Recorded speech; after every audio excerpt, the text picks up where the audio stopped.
Karakin. The new map is now online. Have you and your companions had your chicken dinner on this 2x2 map yet? In Karakin, there are loads of brand new items and features, so let's introduce you to all the latest content. Demolition Zone. As well as Karakin, the small and exciting map, there is also the most well-known feature, the Demolition Zone. You may be familiar with the Red Zone, where as long as you hide in a building you can dodge airstrikes. But in Karakin, if you're in the Demolition Zone, you'd better leave that forsaken place. The buildings here won't protect you. Buildings in the Demolition Zone will be destroyed by the Red Zone. After the Demolition Zone passes, all battlefield environments will completely change. This will obviously bring more variety to the battlefields. Breakable walls. There are a load of walls in Karakin that don't look all that strong. If you have a Panzerfaust or a sticky bomb, you can break down these walls to explore the worlds behind them.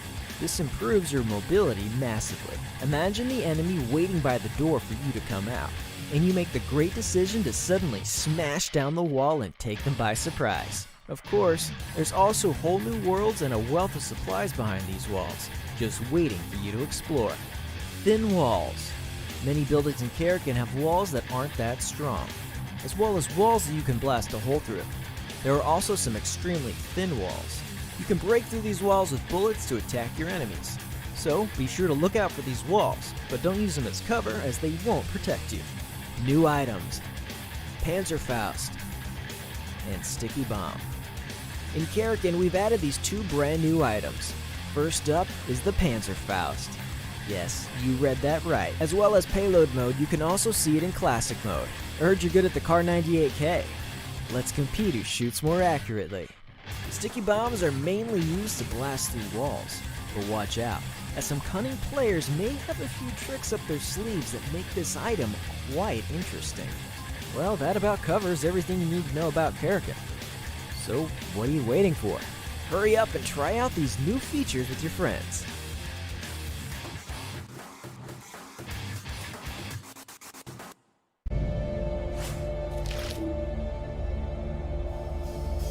Experience with that training as well, as we have the push finally happening in Watertown. Jimmy losing two now. They make them on the side. Discord IDN make up or not. That is what you need. They can survive to the end, and you see them stand up. Look for that peak. That they are looking for, but unfortunately they don't seem to be able to find it. Back from the other side, Never looking for 2 kills, finds 2 straight away, and it's disaster once again. But the chase continues and the plot thickens, as you do also see. They'll take this win as they move themselves down just to Haku.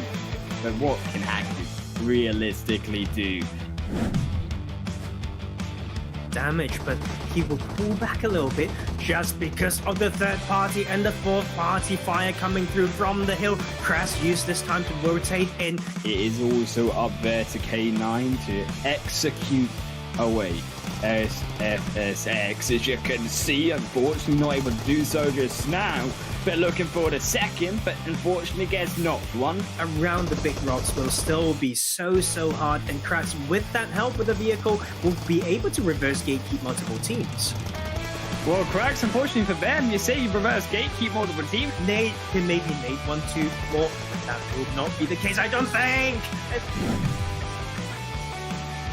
By just playing it slow. And playing it slow is something they're not. The Lunaries seem to be doing, because we're straight into the action. Death God almost looking for 2. You know, will get crashed right now. This is about time as they lose one and they will return a knock, but that doesn't matter after all. Slays out of this game is the way you do it. Nino goes first, but they didn't go together. And so as a result, it's now the 1v1. Can Barrack find it versus Slays? K9 assault on 2. Oh, getting it down to just the final moments. One goes down. D-Man is able, to find possibly the second. Oh, no, he doesn't. Crucially. Unfortunately, the solo player up against the 1v4 of K9. Can he find one? Can he find 2? Maybe looks for the second. No, the tree not quite quick enough. Happening for the only building inside of zone. It's just crazy right now. It all comes down to these small plays. Utility goes, got a double knock, I believe, and he's trying to finish this by his lonesome. The vehicle, so it doesn't blow up him, and now it's a 3v1.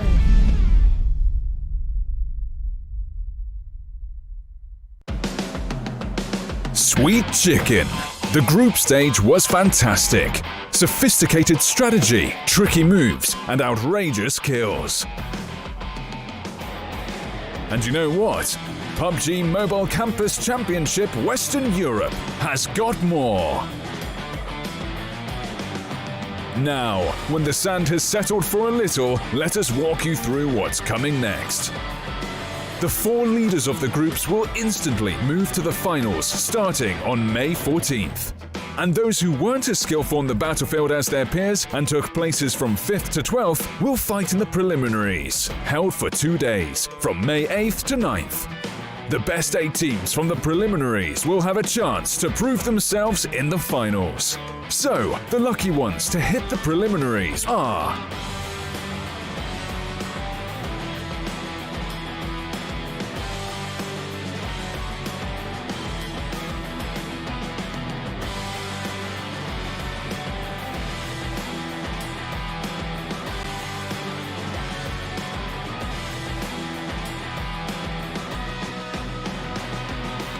Remember that at the finals, the top teams of the tournament will rip each other to pieces, not just for some chicken, but for the prize of 5,000 euros. The guns are loaded and the chicken is roasted. Come join us on the thrill of PUBG Mobile Campus Championship Preliminaries on May 8th and May 9th. See you on the battlefield.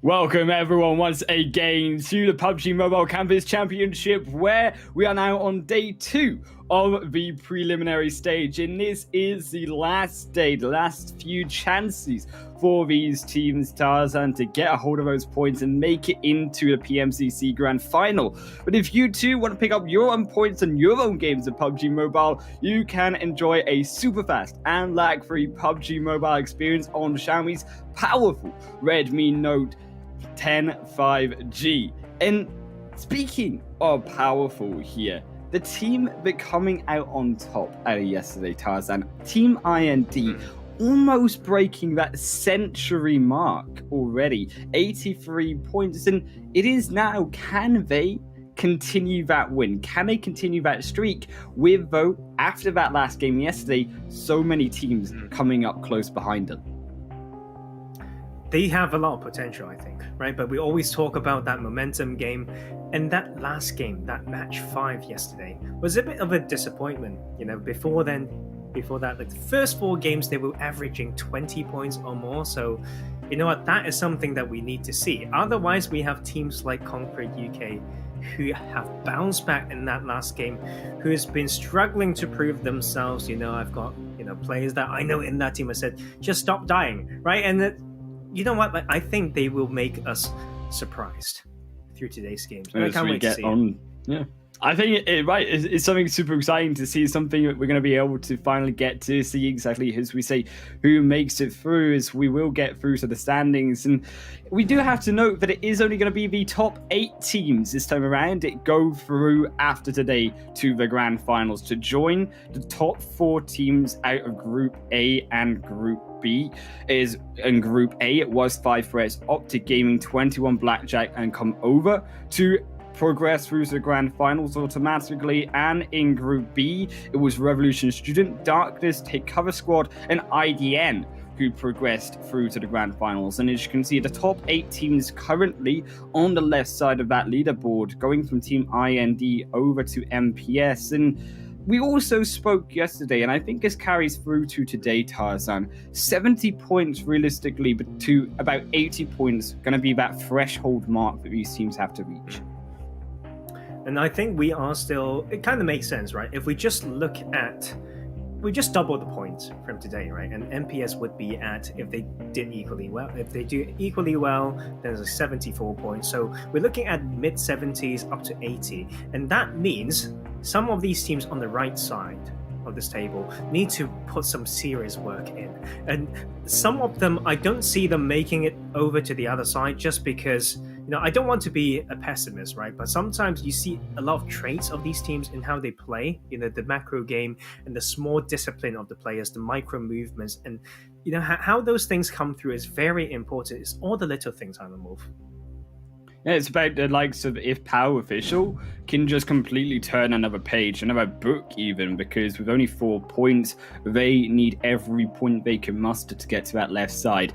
As you can see, those points are going to be 15 points as always for the Chicken Dinner, moving down 12-10, and to the rest down to 8th to 12th for one place, 13th to 16th. Going to get absolutely nothing every game. So you want to make sure that you are getting as high as you possibly can, staying consistent, but also consistent on kills, because if you look sneakily down in that bottom right, it is of course always that 1 point for every kill you can muster in all of the games across these 5 matches today, and that will also be so important for those right side teams to be getting every point they can. Yeah, and also, speaking of points and kill points, right? Like, I found out why Conqueror was struggling a little bit as well yesterday, because 12, the one who had to, keep dying in the early game was because he's kind of just at work, but he wants to be in there, but maybe we need to find a way for these situations to not give kill points away. But you know what? That is good news. He's back. Maybe they can bounce back so that they can make it to the finals and be, sharing this pie or prize pool. 5,000 euros, 1,500 goes to the winner, and the second place get 800. And we, as you can see on the screen, goes all the way down, but the MVP of the tournament will get 100 euro himself or herself. Yeah, for his or herself indeed, and you could be an Apache helicopter, wherever you want to identify yourself as. I mean, right? You identify yourself as what I heard was the Asian cowboy we got called, and the car guy. That was our duo. That was our what we identify as apparently on social media. But despite my rambling, despite my jokes, we can see the 5 matches through on today. But we will have it will be a wrangle to have starting us off, and then Miramar, Sandhawk in the middle, and Miramar and Erangel. And that is a beautiful sandwich indeed, as I always like to call it. Sandhawk being that juicy meat in the middle of those buns of Erangel, and the veg, whatever you want to top in between that meat and that bun, which is the Miramar.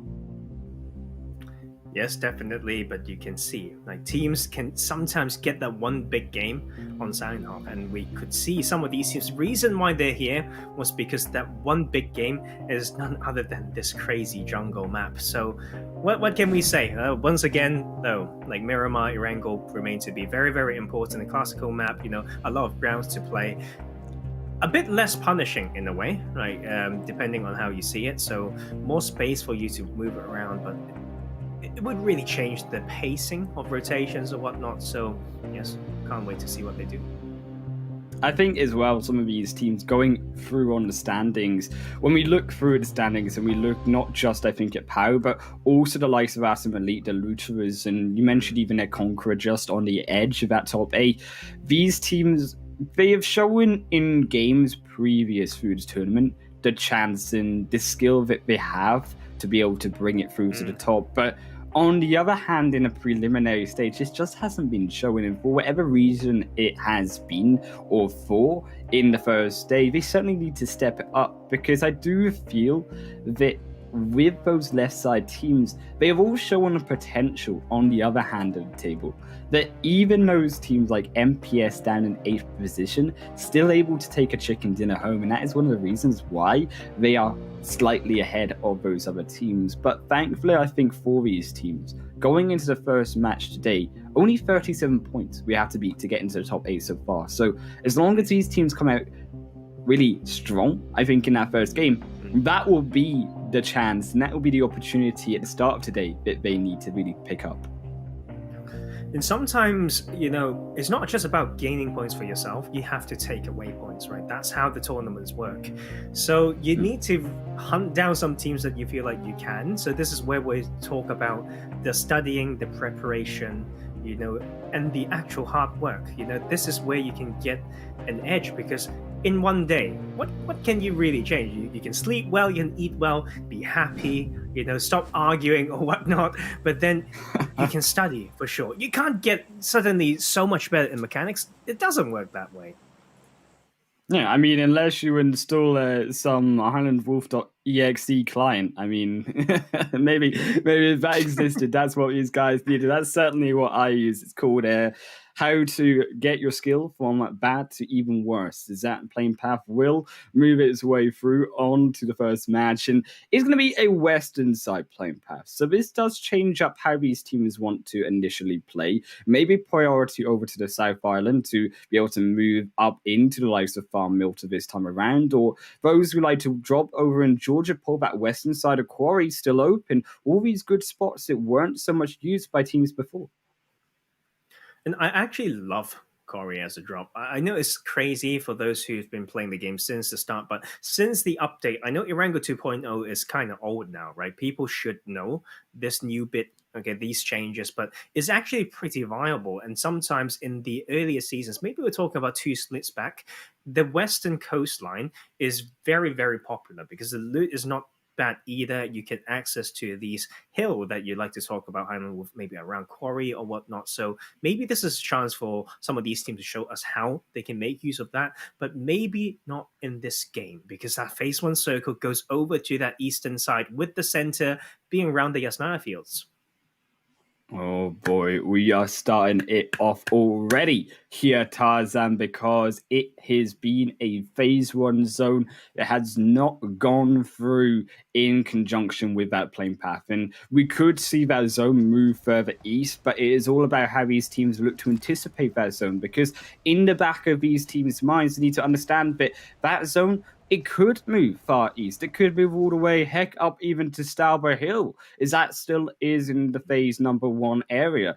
And that is why these teams need to make that early on decision. Do we want to make this loot and this pickup of artilleries, of healing, of grenades, of smokes in our current location? Or do we want to take a car? Do we want to drive into zone where it won't be contested because it's gone so far away from the Plain Path, and then pick up our loot there? Interesting to see both Busy Hunters and the Luterus sharing South Georgia pool, because their primary drop spot is Milta. That's where we saw them fight, and just same secondary drop spot as well. So maybe there would be a bit of a different situation. Maybe the team that used to suffer in that hot drop will become better in this other part of the map, but we don't know that yet. But we also now, in Sosnovka military base, a drop between Original Gangsters and IND. So 3rd and 1st place respectively. They know the circle's far. So don't know whether they want to make that early fight or they will respect each other. But that comes down to them using the I button or parachuting skills to spot each other's positions as well. Yeah, one team there over in Rosshog, Atom Elite. And this team still in 14th position, only 7 points after the first 5 matches yesterday. Really going to need to show off strong. And joining them, I think, still is going to be that Red Island team, because although they are in 4th position with 50 points, we do have to keep in mind that they are only now 22 points ahead of 9th position. That is only realistically one good game away from these teams down on that right side of the leaderboard. So still going to need to pick up those points. But they are in a good position. And I think that if they took out Atom Elite over in that Rosshog area, that would be a good way to actually automatically get rid of one of your opponents in this first game.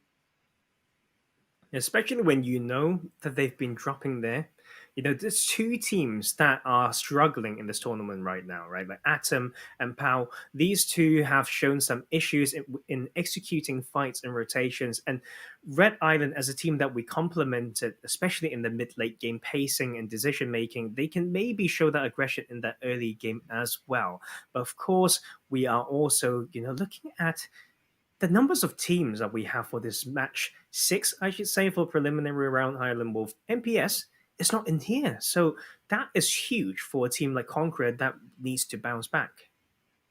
Yeah, this means being one of those top 8 teams out of the running for points. This is exactly what those bubble teams need. Like Rogue, like Conqueror, like Toothan, these 3 teams on the edge, looking to still make that work for them and edge their way up. Because even if you count out MPS, Rogue Esports, well, then they're still, 16 points behind the next team, which is Lost Wolves. You want to make sure that you're getting even ahead, further ahead in Lost Wolves and Arena at 51 Esports, who are tied at that 44-point mark after yesterday's matches. And this is something that going into this match specifically, Lost Wolves need to also be aware of, because they are still, as we say, 1 match behind all these teams. It is still very close between a lot of these squads on who goes through and who doesn't at the bottom of that leaderboard.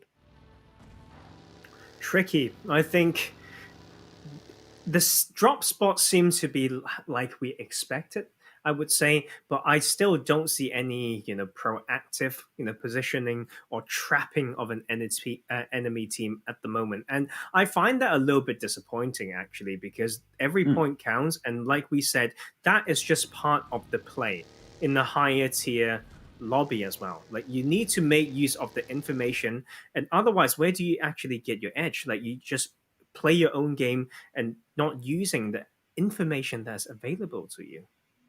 Yeah, I think I would actually note that, keep in mind, over Conqueror, they have moved over to Lipovka now.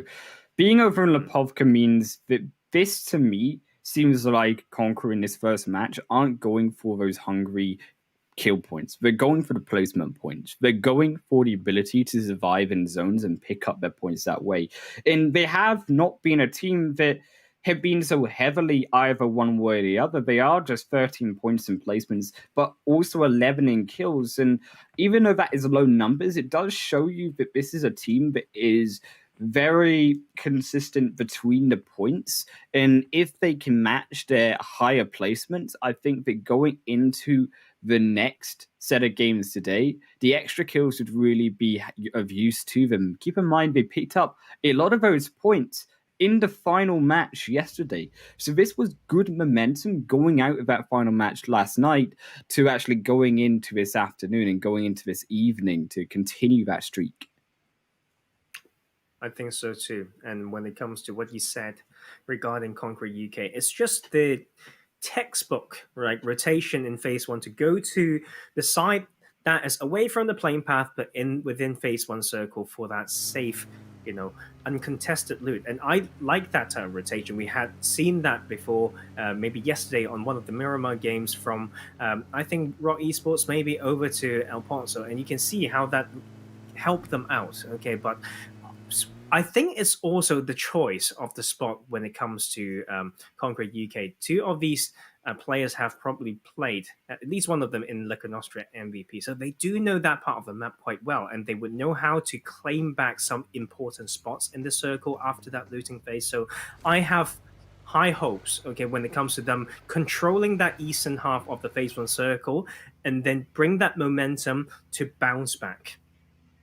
Yeah, I think specifically when you think of Lipovka, well, you think Lac Nostra MVP, right? Because they are the PMPL team that consistently always drops there, and being that experience on your team will really help you with knowledge of that area and how to take full advantage of it. In those hills just outside of Lipovka, moving through into the likes of Mansion, and yes, it's not the most comfortable place to take fights around, it still is a hilltop, and it still means you can get vision over those slightly more flat roadsides around you coming out of Mansion to that northwestern mark over to Gasnai Poliana, as well as that zone does move its way over to them, and that will be very core for this team going into the future of this match, making sure that, as I say, moving through to that Mansion side, those Gasnai Poliana fields close towards the center zone, those really are the points that those teams are going to be contesting for.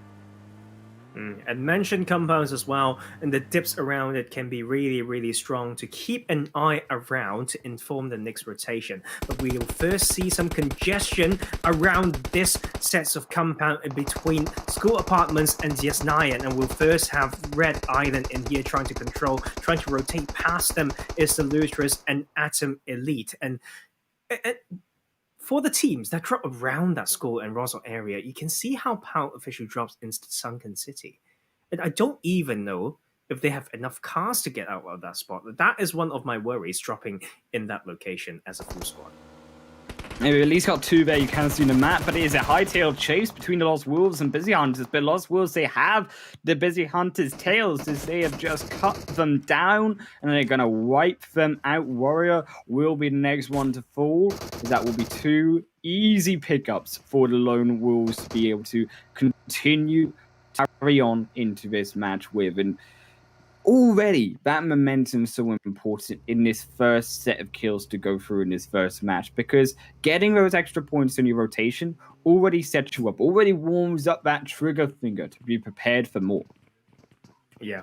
Momentum game, is so much about confidence, and that is like just a very hard thing to do sometimes. And I've worked with many players, right? So there's people who could use that to play confidently, but some people would go too aggressive. So all these small things count or whatnot, and let's see how they play it. Good early pickup, and so it's just once again struggling right now. Busy Hunters try to avoid one side, but then didn't work out for them.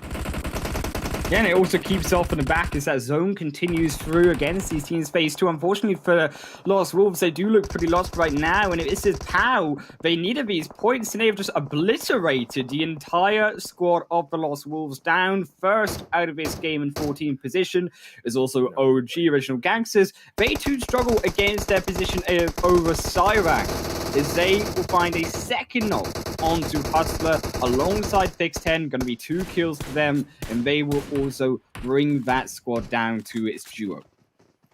And this is a good team shooting as well. And I mean, this is just the rise of this team. Cyrex has been so strong yesterday. Second place right now. I think they can even go all the way to the top. Original Gangsters, I feel like they've shown some strengths, but it's not very distinct yet. So I'm waiting for them to see, but the points speak for itself. So that is a very good start for them. But in this game, not so easy. Like, rotation routes are so key. As that zone will be moving ever so closer to phase number 3. You can see on the outskirts, Busy Hunters, they still have the duo on their own, away from the rest of these teams. So there is options for them. They can go down beside the bridge over close to Roshoff. They can enter in across those mountains and have their own position zone. So it's not over for them. They can still have comfortability in this phase 3 shift, but it is going to be a lot harder, because keeping in mind that if that zone continues to centralize in future, it is already going to be controlled by the likes of Red. It is already going to be controlled by the likes of Atom and OG, who are still in this zone alongside Cyrex, specifically on that western side. And you noted around Cyrex here, Professor Tarzan, the openness, the flats of the forest area behind that compound and in front of it. So difficult for these teams to move around and avoid those shots from them. There's a few good and interesting spots that they can take. I think Atom Elite needs to hold their compound, the 360 compound close to Mansion. Multiple teams will come back into the circle from that side. They need to capitalize on that. I feel like they may get crashed. I'm looking at Yasnaya Fields. I think those big burrow holes will have people in it. Those compounds to the northwest of the shelter area should have teams, including that dip around the junction, and then we also have some players on the south side. And as we can see how Atom's trying to hold this spot, I talked about this, the 360, this is a choke spot, they have to capitalize, and they start with one decent knock.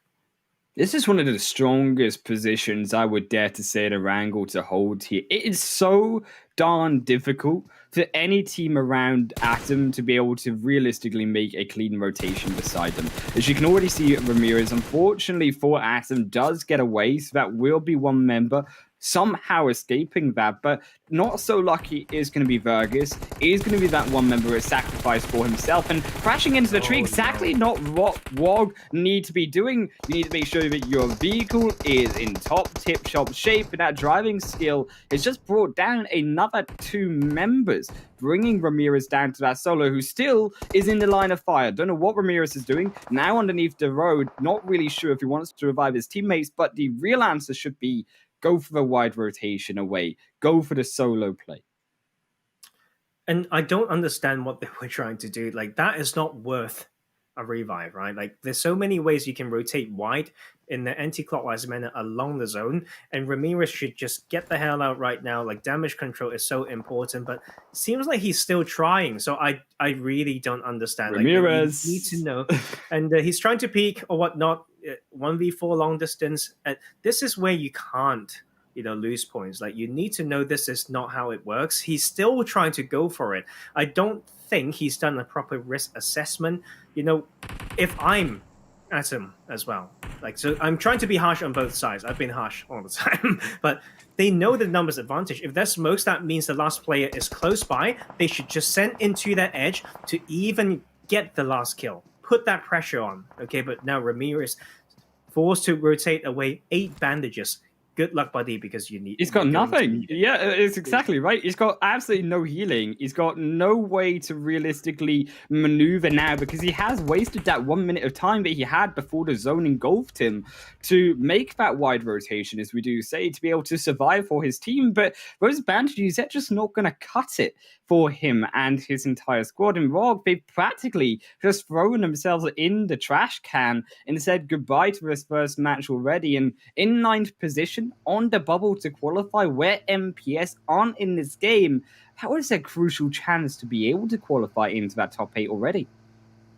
Definitely, and you can see Cyrex already setting that up as well. So Danoka and Conqueror, they are trying to control this choke spot on that south side. And what they have to think about, though, is how they get a next spot later on. Because this is on edge. I like to talk about this. You need to understand how to play a spot and what it means for the next phase. So a little bit of that preparation, that prediction is just part of the game to show your skills, right? Like, just to show your big brain, and because mechanics not everything.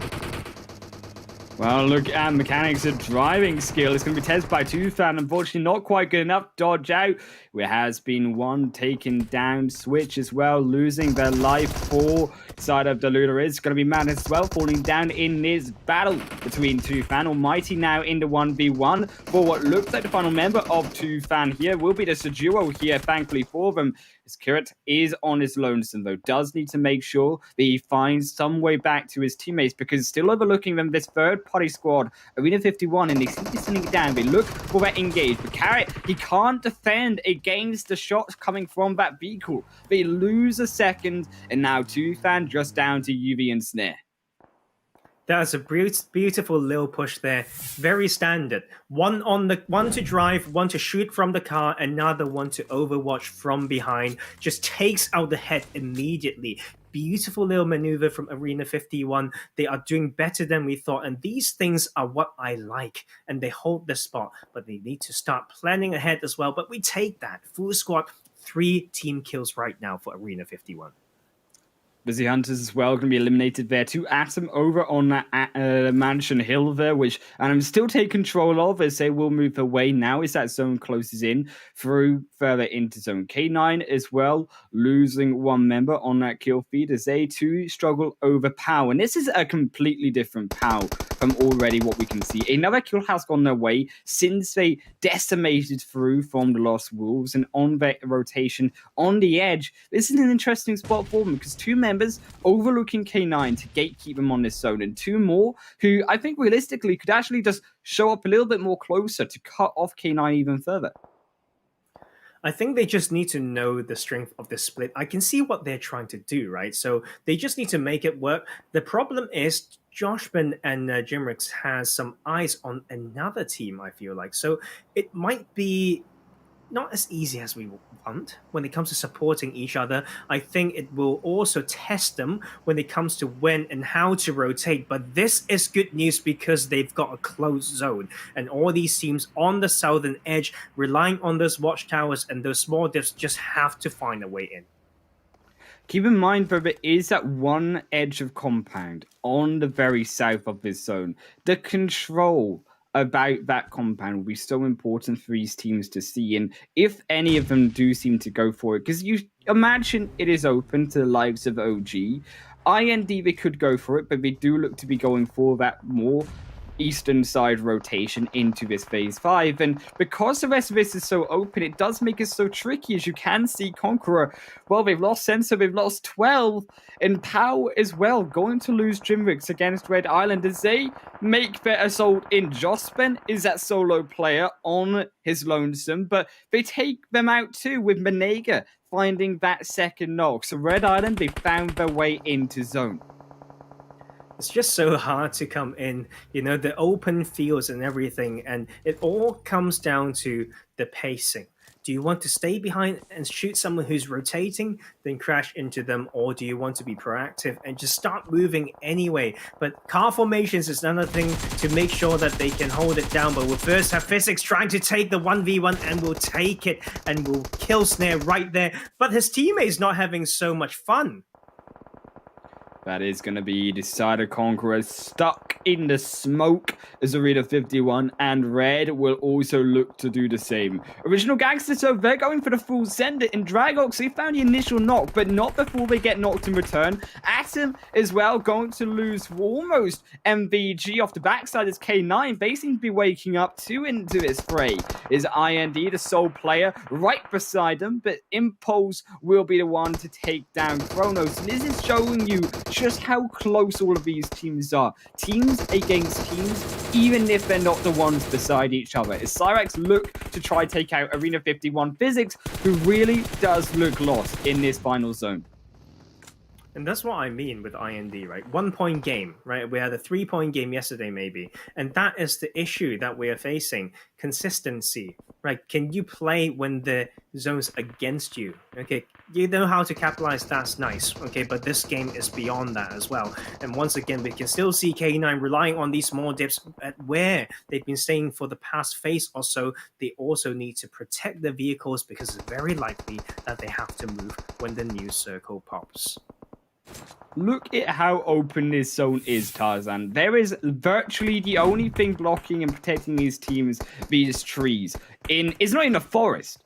It is just an open plains where we planted a few trees on this map and said, that's all you're going to get. You're going to get a few bushes in the middle, a little bit of ridgeline. That's all you can save yourselves with. The rest is going to have to be relied on those smokes. As you say, more importantly, these vehicles is that crucial blockade for these squads. Arena 51 still evading capture out of Cyrax. His hype can't quite find those shots in, but keep in mind there is nowhere to really run for them because straight ahead is still the team of Atom inside of zone. Still is the team of Conqueror beside them that they have to pass by. And this is such a tricky circle. You can see how all these teams don't want to get in because whoever gets in first gets scoped in and sprayed down. And I think this is just so tricky. It comes down to how they can use the information available to them or they've gathered for themselves, and just to make an informed decision and try to play off that. So hard for these teams, but as you can see, K9 finally trying to make a move. That is the entry point, but Venom's trying to here to disturb that rotation. POW have been stopped with one knock on their entrance in. Venom and Joss found a solo, but look at K9. They are even worse for wear right now by POW nonetheless, as they take down a second. Atom also losing one. The shoulder chipped away there, as it will be the side of their opponents on the rest. It does look like K9 to be the ones to take them down. POW as well does find one more member though of K9 on their entrance in as well, and these teams so tightly knit. Even the side of Conqueror no longer safe by this zone. Still they need to move one of those players in. Danakirk not in safe position just yet.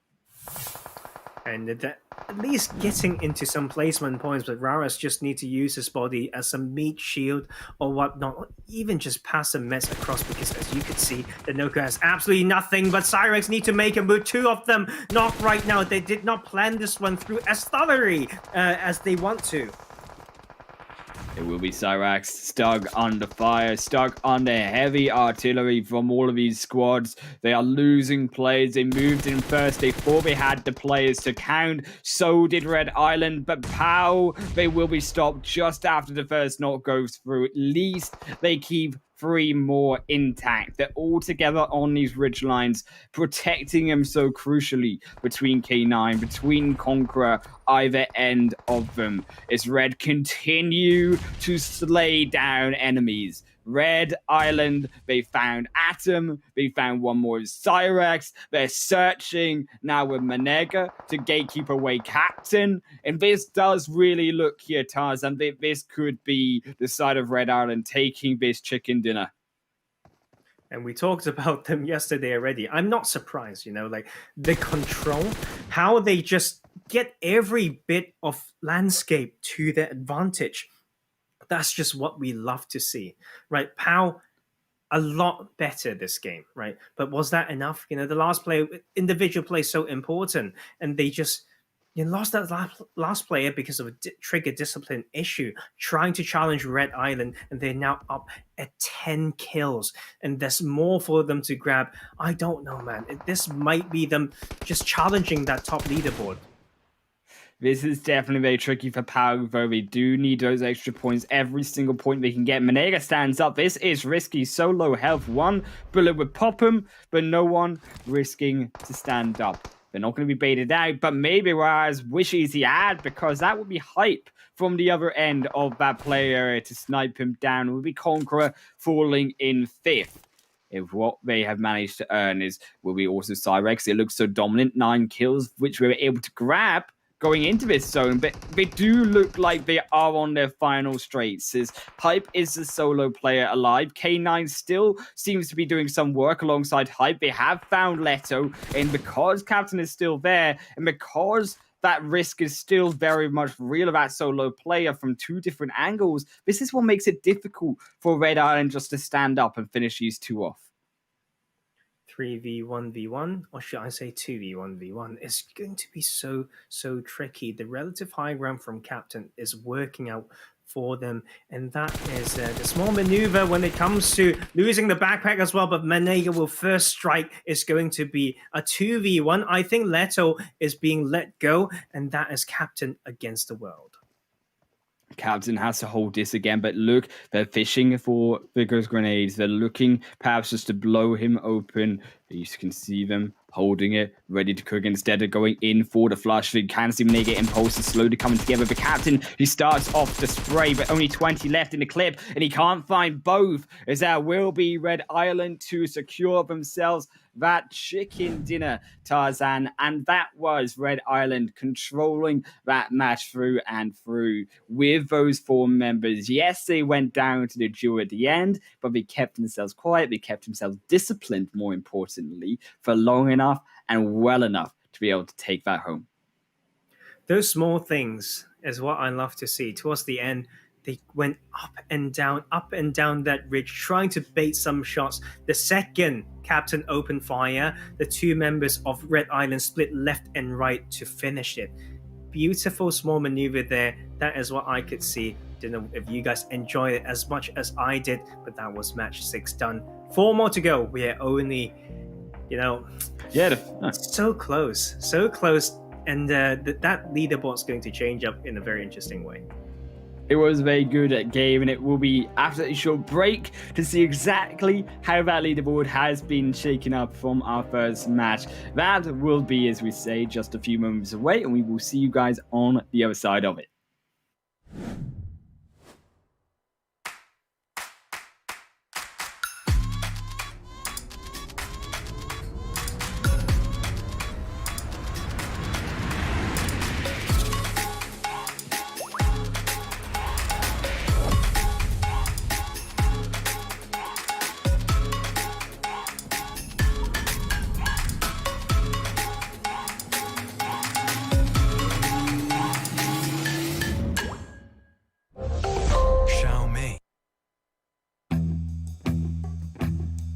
Yeah. Ready? Strap up. Yeah. It's ready for what I'm pitching. Nothing but heaters is in the pick. I'm off from a distance like. About to get the drop on.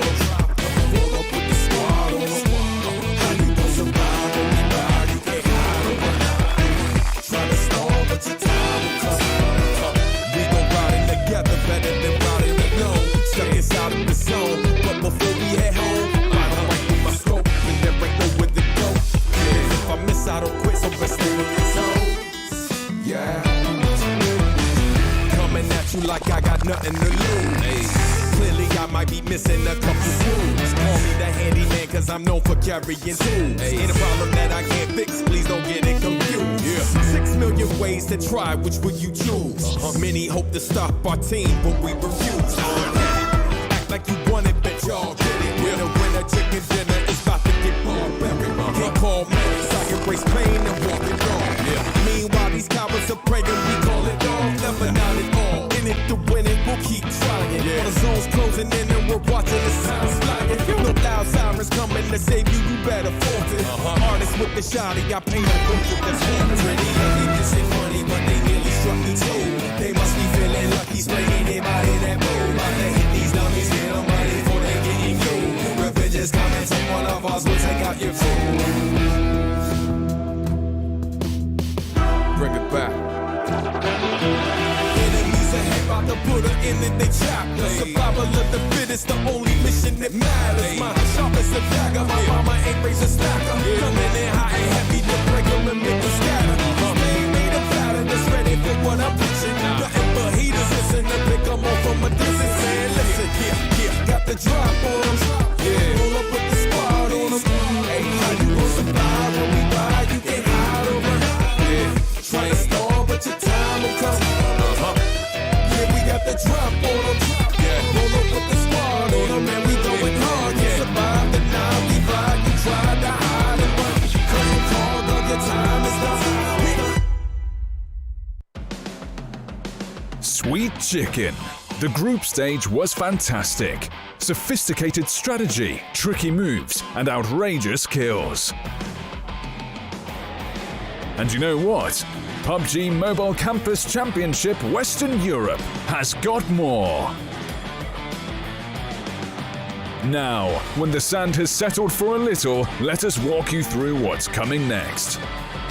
The 4 leaders of the groups will instantly move to the finals starting on May 14th. And those who weren't as skillful on the battlefield as their peers and took places from 5th to 12th will fight in the preliminaries, held for 2 days, from May 8th to 9th. The best 8 teams from the preliminaries will have a chance to prove themselves in the finals. So, the lucky ones to hit the preliminaries are...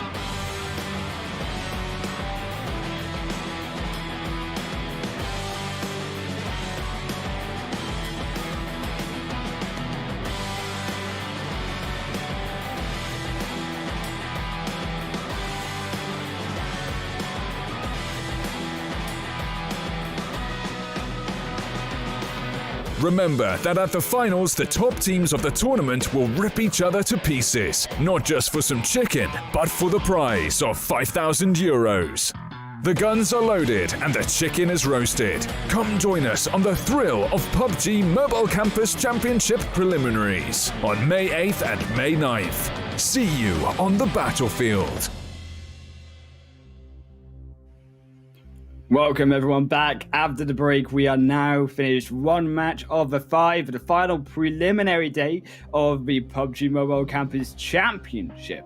And it was an absolute interesting bangerful one where it was Red Island to take the chicken dinner victory. But if you two at home want to take your own chicken dinner victory, you can enjoy a super fast and lag-free PUBG Mobile experience on Xiaomi's powerful Redmi Note 10 5G. And Tarzan, this was the side of Red Island here. Being patient, being reserved, being just so skillful, as you say, at that final moment before we left at the break, even splitting to take down that final solo member, making sure that the whole time they played as that team. A lot of these fine things are what define a team strength, and we could see it the other day as well on Miramar. Right, yesterday when they didn't really have a spot, crashing at the right time, the trading or whatnot. What we love to see. I think the points don't do them enough justice sometimes, but a great win like that definitely did. This was a big shock at Rail at the start there. Lost rules, and unfortunately getting lost in the midst of that blue zone between Power Official and Power Official gaining themselves these crucial points and starting off the match right, and also a little bit of a disappointing play there out of Rogue Esports. Not much to say other than don't gatekeep the mountain compound like that, as it will be Arena 51. Esports also smashing down, but they also struggled in their entrance to zone. Even then it was physics. Driving around, not sure where to go. Oh, I mean, this is all map knowledge, right? They had some spots before, they tried to land some shots or whatnot, but look at this one as well. Trigger discipline, much needed from the solo players. Atom as well. They looked to survive, but it was these two initial knocks through to the final one. 3 members down to the solo. Solo can't hold that entire zone down. Axe got caught by Hype, and on Hype's rotation in, he did get also caught by Monego. The full side of Red Island, and then at the end it was only Captain to fall. They went through together. It was only 20 bullets in the clip, not enough for both, and Captain fell down too as Red Island pick up the total amount of points to 28 in that first match. But Cyrax K9, they fell down in third because it was Cyrax, as we say, with 21 in their second position. Atom Elite then down to Tufan, and I think really crucial here that 2 of these bottom side teams, Atom and Tufan, are up on this standings with 14 and 9 points respectively. Even Pal there with 8, because all of these points were much needed. Definitely. I think it's going to put pressure on all the teams on the right side. Trying to chase as well. Chase some points. MPS, where are you? We need you in this tournament. You need to hold down that spot. Your prize money is waiting for you. It's really confusing sometimes how these teams don't show up. It's such a great stage for you to showcase your skills, good practice, got some prize money as well. So who knows what's happening? Yeah, maybe they're working like 12. Maybe their parents don't want them on the internet for the weekend. Who knows? Might be on a camping weekend trip. It's all about life. It's all about this crazy time. But it is also the PUBG world. Is Direction as well not going to be showing up? And this is really unfortunate not to see Direction, because I would have been interested to see what they could bring, because it's a team that wasn't on the bottom, but wasn't on the high point of the leaderboard, and I think they could have really actually brought something special. So it is, of course, always unfortunate not to see them, but it is their own choice, and it is now that extra one less team, I think, that those other squads down on the bottom now don't have to worry about, because this is all about as well, how can they continue the momentum, Tarzan? How can these squads who appeared on the left side of this first game continue to appear on the left side of the leaderboards after every game? But let's not forget about one team that come in as a disappointment. I'd say Team IND. they've lost their mojo, is how I feel it. It's like they trying to find a way in or whatnot, but just not aggressive or confident enough in their decision making. Yeah, I think indeed, right? Only 1 point, 2 points yesterday at the final match of Erangel. Maybe Erangel is their kryptonite, but Red Island certainly going to be their strength as Menega, Impulse, they top the charts with 6 and 5 kills respectively. But also Cyrax there, once again, 2 members up on that kill chart with 5 and 4 kills, Hype and King making it work. And this seems consistent to me. Cyrax always on these kill charts, always being that aggressive team. And I actually love the way that they played. The choice of compounds or whatnot, the rotation timings, not as good this game, right? They lost 3 players on that, but the solo did make it to top 3, right? And that's the important bit. You know the price, you know the cost, you make a bet, but then you stick with it and get the most that you can. And when it comes to that damage output, Impulse from Red Island leading that chart, but as you can see, Cyrax with the player called Hype, we know the off-angle king on this squad trying to put so much work as well, up to 800 damage in that last game. Yeah, and particularly here, that's 800 damage, so strong for them. And moving through, I think, into the second game, it is about how both Red and Cyrax, these two teams, can continue their momentum, because being on this left side of the leaderboard, being so high on these points, even after this first match already, you can assume that while Cyrax, they're now edging into the 90s, which they will be 95 points, I believe, specifically, and Red Island as well, they will as too be edging their way up to the top, almost at that 80-point mark. And I really think that these points being put into a left side, as my point wants to be, it takes points away from that right side of the leaderboard. So on overall, I think, Tarzan, when you think about the last opportunities for kills to grab for these lower placed teams, when it's the same teams at the top taking these points away, they're almost already cutting some of those squads at the bottom out. That is just the brutal truth. That's just how standings work, but the small things behind how we see all these, and how these players look at their points, right, really changes mentality and how they play. And I think these are the building blocks to performance and execution, right? So this is important. Like, do you even look at the stream or whatnot? When do you actually watch it? Does it help you as a person and a player? You need to understand how you work and you understand how your team work, and just find your way in. And this is the stage, and this is the game, and this is the chart. The standings hitting 3 digits first is none other than Cyrax Esports. Cyrax, excuse me, because my points were, originally I was thinking original gangsters there, but yes, it will be with 79 points. Sem going to be up to that century mark. Cyrax going to be the first to hit it, and Team IND knocked down into second position with the rest of those squads, as we say, edging up close behind them. MPS, so they are still somehow, some way on that 8th position on the bubble, but I don't assume for much longer if they don't show up in the second game, because Conqueror, Toothan, Rog, they're all 30, 29, 28 points together behind them. And it's these 3 teams actually challenging as well, with Lost Rules down in the 7th position. Even Arena 51 Esports in 6th. They really want to take these points off of. And I think there's a very, very good chance, for Conqueror to overtake. We need to see whether MPS comes back, but I feel like Conqueror is still showing some strengths, right? Like, it's not as much as we want them to. Seems like Toofan and Rock Esports took more points in that game, but you know what? It's just too close. A 1-point separation between these teams. One very decent game away from taking their spot on that left side of those standings, and we are just waiting for this game to start. Miramar, my personal favorite map. I have the highest win rate on it. when I was in IGL, and you probably casted some of those as well, Highland Wolf, now that I think of it. Maybe I did. That might have been a while ago, but probably did actually end up casting some of your games when you were a player, not the lovely caster analyst beside me here to help me through this dark and treacherous journey of 4 more matches to go. Who will be able to take them?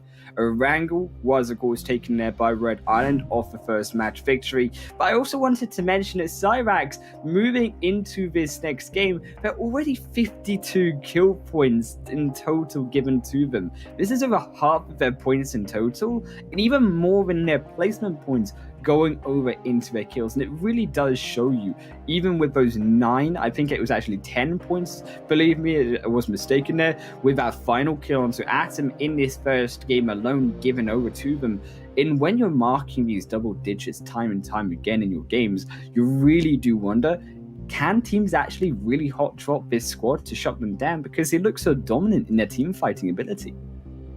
It's not just their team fights, Highland Wolf. I feel like they are controlled and well planned in their rotation as well. The spots that they pick, the way that they split, the way that they enter, all shown some strengths. And I didn't remember Cyrax this way last week as well. I know they were pretty good when it comes to points, but definitely not as dominating as we see. I made me feel like if they played like this last week, we wouldn't see them this week, is what I mean. They would have been in the finals already.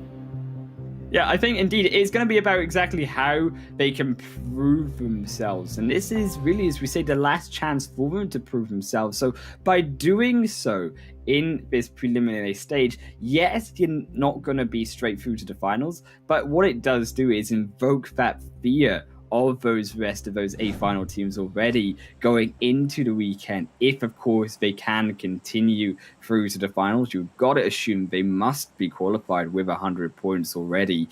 And this rest of these 4 matches just going to be about how much and who they want to take these points away from. Is Miramar already up, and our playing path very, very centralized. From, up north of Impala, through all those scary bits of Minas Generalis, San Martin, all the way through El Pozo. I want to see where the people pick El Pozo. We know there were a team that went over there when it was not, droppable for the given playing path, who loved El Pozo. So maybe we will see a few more teams doing that. And this is one thing that I'm looking at first. Conqueror going to Hacienda Deltron main compound, right? That's where they lost 3 players straight off the drop last time. In that game 2 yesterday, I want to see how they hold themselves up. Now, this is exactly, I think, the opportunity not to really be scared of that. And I think that going over into Hacienda del Patson, it is not a bad compound to go into. It's central in the map, so you don't have to worry so much about zones. And I think that with this strength, with this extra player of 12 online, they can take them, and they can take the Lost Wolves to this victory. But as I say that, it was Killer going to take 1 in return. They have now found Sensor, but Danoka also so low. But Warad's there for the support, and this is a teamwork that we wanted to see in yesterday's matches. Danoka has been thirsted down, beautiful by Soul Reaper, but what can still Lone Wolves manage? Because this is Lone Wolves, they gotta stop the side of Conqueror. They gotta make sure that this side of Conqueror's squad do not advance through. And this is a perfect chance to continue to do so. Still 3 players of the Conqueror, down to just a duo, though, for Lost Wolves. They edge away closer, and it will be Conqueror overlooking that balcony, making sure that there's nowhere for the Lost Wolves to run. And there's really the balance between luck, how to use these resources, whether you move, give away more footsteps to move, or you just control and stay stealthy. Ram was trying to just hop around, beautiful maneuver, I think, but not easy to find an angle in those windows. And that is such a good way to open the fight, and they will have the numbers advantage for now, still looping around those buildings, trying to maybe manipulate the enemy's footsteps by trying to disturb them from up top. But you keep in mind there is going to be those footsteps that they can hear. They know that it was one player above them, so they know exactly the position of one. Where are the rest of? They know that there's 2 more to go, but it is still that scary part of Juarez is behind us. How do we decide to take this fight? Do we go for Juarez on the roof? Do we go for the 2 players on the other end of this compound? You got to assume as well, with this grenade going in potentially from Juarez later on, could cause some chaos, could really be the start of this fight, thrown in immediately as that grenade gets chucked down. He goes in, goes for the flush, but doesn't find anyone. Now he's down on the ground. This is where Soul Reaper and Killer can find him, and it is up to there if actually Conqueror can protect his off angle, because if he gets knocked, they might go for the first, and that would be the ideal opportunity for Lone Wolves, or Lost Wolves, to be able to take them down as they edge their way in. They're edging closer, they're looking for these kills, they're running through one end of the building, Senso from the other, and this is a choke point that they're looking to make. They are the pack animals. And it is going to be 2 though from Lost Wolves starting this off. And will Soul Reaper be able to bring it back? They find a beautiful destruction of Conqueror. And while this just got turned on his head, Tarzan, whereas on his own, now the advantage over to Lost Wolves. And you really do think this is very, very dire for the side of Conqueror. That was so weird. I mean, the Lost Wolves did their job, right? They held either side, okay, of the room. But then once both of them got knocked, Ramos is so far away already. Makes me feel like it's not a synchronized push. They didn't clear one side, but that is basically the trap, and that is the Lost Wolves showing some strength in knowing their drop spot and making the plan work, man. Like, that is just how you trap it, and it just worked out great. Conqueror would continue to struggle. But Conqueror, at least you have this building here. Whereas if he jumps through one of those windows, he can get through to safety. There should be a car, and if he goes quick enough, he can keep himself alive. And this will be so important for Conqueror to at least now continue to go for points. They didn't get any kills in the first match today, and through into the second match, only 6 points from the first. Really do wonder with that really bad team fight just straight up from them. I think, what is their mentality like? Can they continue this in this way? Can they feasibly continue to go for these points in a good mindset? Because this is all what it's about, Tarzan. It's about this momentum and your mindset going through into the final few games where it really is you're back against the wall. And what I know about these players on Conqueror, I feel like they know how to play a solo game. They won't just give it away. The issue is they are in a part of that city that people on this map, right, that people may just get funneled in. As you can see, Arena 51 coming through from the El Azhar side. We have the Lutris around Cruz del Val, who will very likely come through Water Treatment into Hacienda if they want to play that. Atom Elites also coming in as a full squad, and that is just not easy for these solo players to play. And we can see K9 with access to that plateau as well, looting up San Martin. So many different ways to see this game. As you can see on that main screen, we have IND against Power Official up north. Ooh, trigger discipline. You thought it might go through. Java was in the line of sight for Shashank, but he's on his own. That is why he doesn't go for the kill just yet. He's waiting for the perfect opportunity because he knows Pow's position. He knows that they don't know he's there based on that. But because I think he's peeked us a little bit too far, Java has spotted him. It will be now that grenade going too far. I think they do realize he might be a little bit further away than initially planned. The smoke's going to go through for Java to set up a line and a space for him to continue to move through. But can Shawshank for IND on his own, without the rest of his team there at the moment, be able to take this one down? Can he find a 1v1? Both have found each other's positions. In total, 3 very bad nades been thrown, but it's still, I think at this point, right, they both know each other's position is about finding the best nade and the battle of the supports. Shashank has to buy time. We can see Venom is in the spot to make something work. He's put in so much work the last game as well. So if they can take down this team, or even just take any players from IND, that will be such a big confidence boost.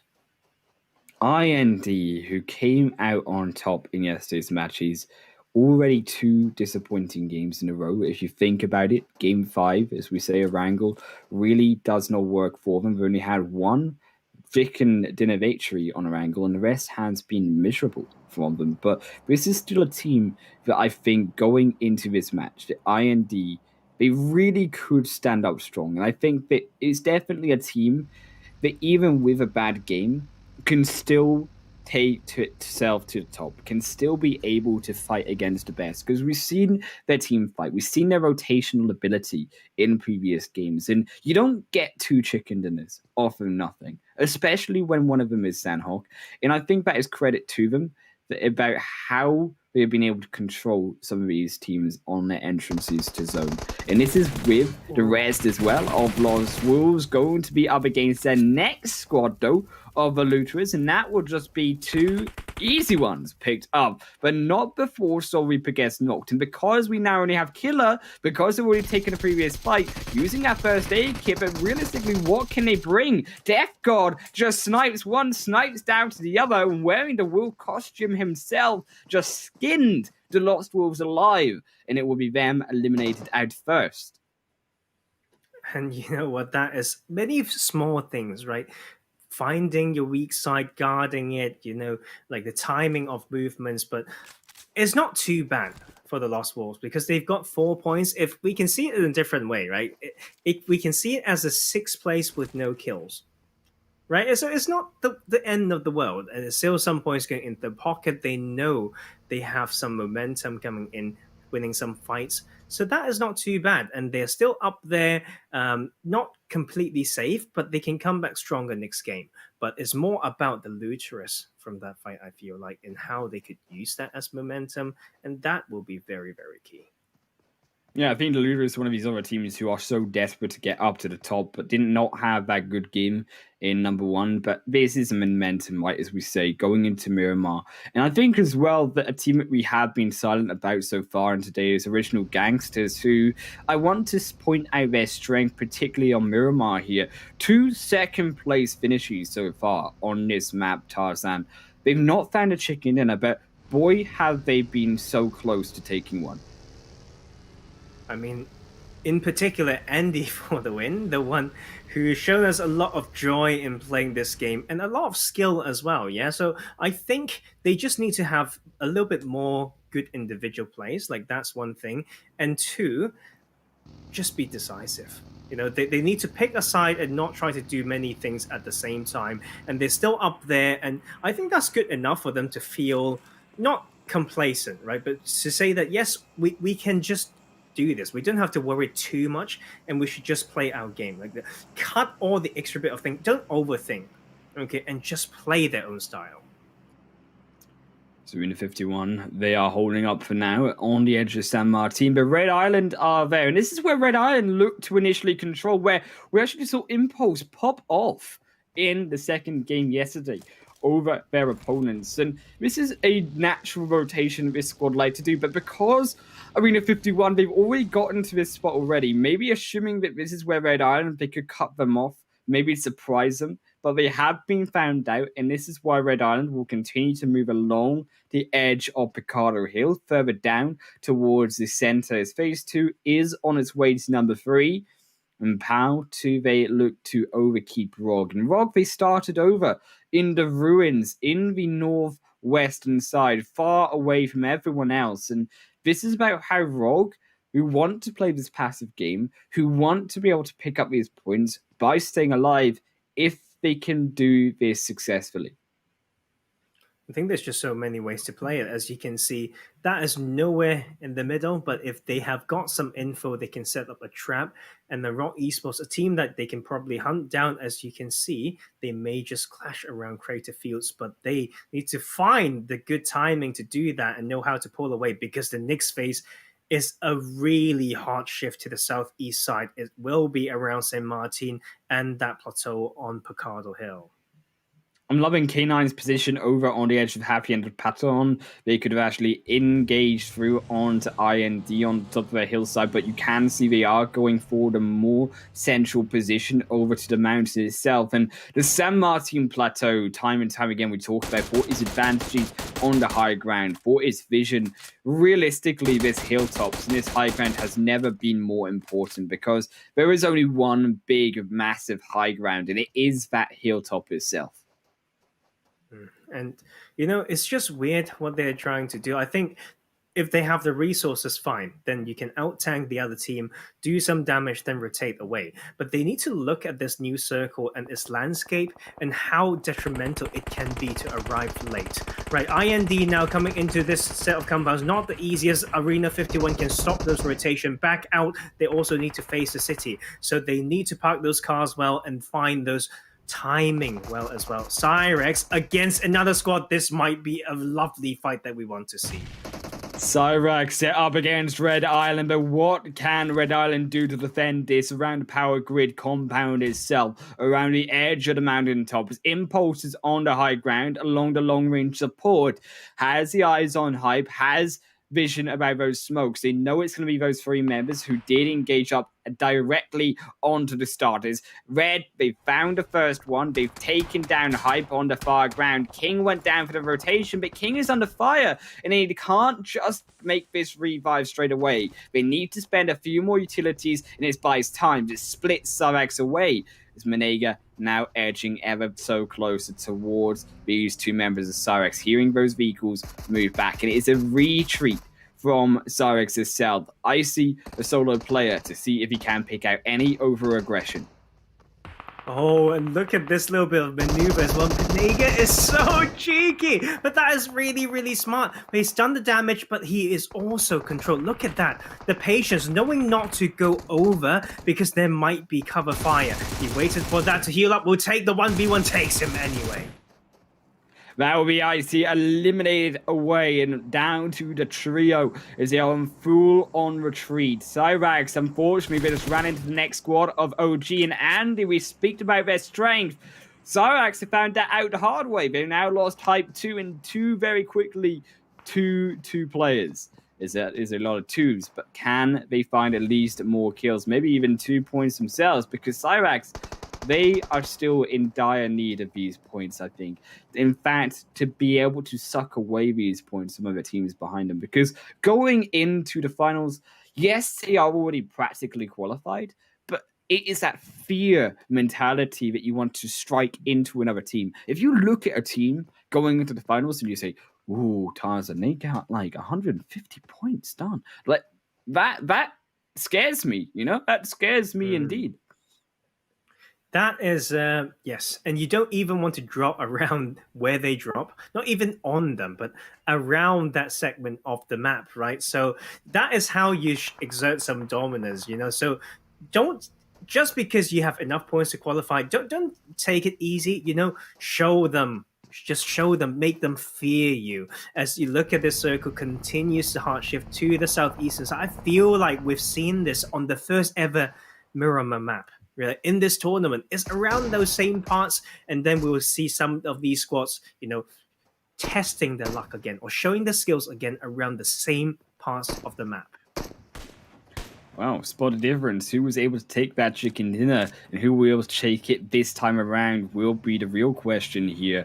It's Busy Hunters. They are also on that unfortunate right side of the leaderboard here, and they will be needing those points because Busy Hunters in that first game really needed to show some strength. They didn't get off to the right start, but against Atom, this is a team that when you look at the standings, very feasible to take a fight against. And Atom, I think this is also their chance to take down Busy Hunters because they have this church compound around Graveyard so strong for its position over on the top of that church to look over the side of Busy Hunters. And it surprises me that no one is in that church looking over them. Is K9 as well look over the Looterers, but it's going to be an entire wipe of K9 as the Looterers have that 1-for-3 trade. Death God was the only one who got knocked, but still all up is the trio. And controlling such an important part of the map as well. You know, progressively coming in, that is a good spot.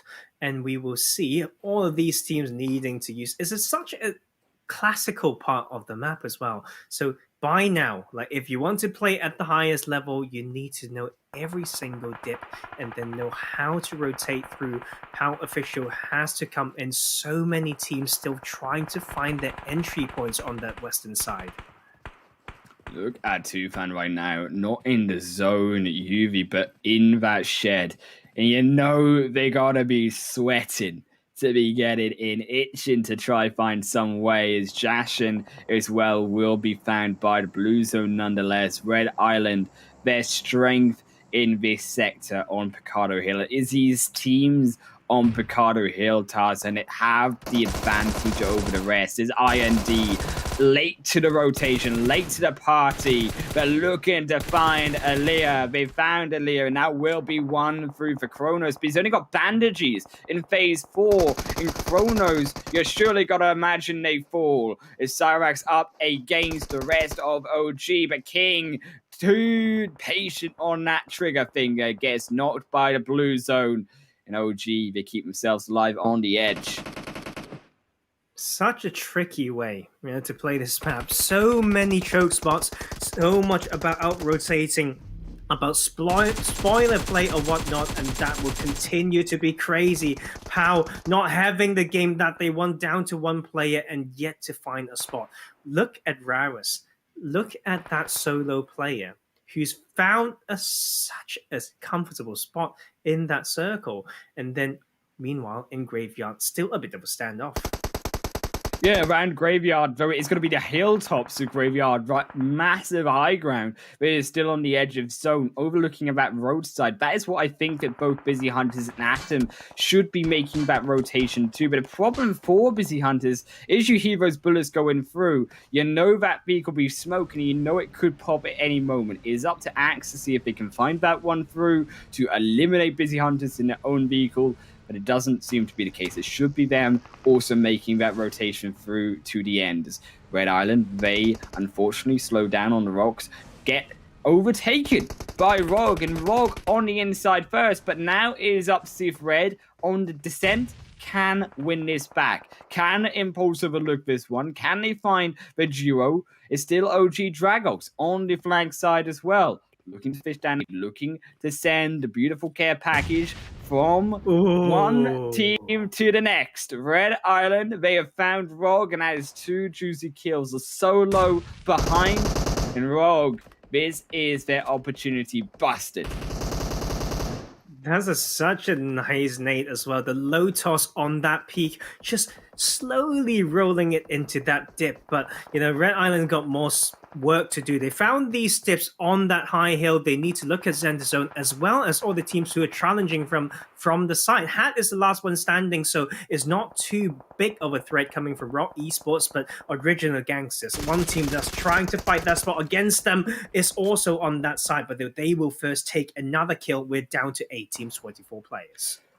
Red strength in these 2 games now so good, but look at this zone continue to shift around, as you say, where the looters were, where actually Atom are, and where actually 5 Frez looked so dominant this first time around. We saw it, as it will be who can take this advantage this time around. Atom are going to also fall to this blue zone. There's no way in for them. This is about a healing strategy. Chuck them all onto Axe and just survive, because our Luterers have you pinned alongside Busy Hunters. As Luterers also losing one to Arena 51. They poke their head out too much. They get popped, and they are still needing to find their way in. And you can see, when it comes to resorting to healing strat, you just can't use anything. He's just wasting half of his first aid. If you look at when it really pops and increase like his so-called health bar, like these are really, really key, right? But Atom Elite is the way they played was disappointing. They've got Graveyard as a spot that chokes rotations, that can overlook the center zone, but yet they didn't take any initiatives to take a spot at where they had eyes on for the past 2-3 minutes. And this is why I think they need to be just simply better if they want to qualify for the finals. Red Island, they just don't stop on the pressure here, Tarzan. OG, a team that looked so dominant in the preliminaries so far on Miramar, they really do look in a really dangerous position for them, as Manega just doesn't let up on that pressure. That one knock, not finding the second on to fix 10.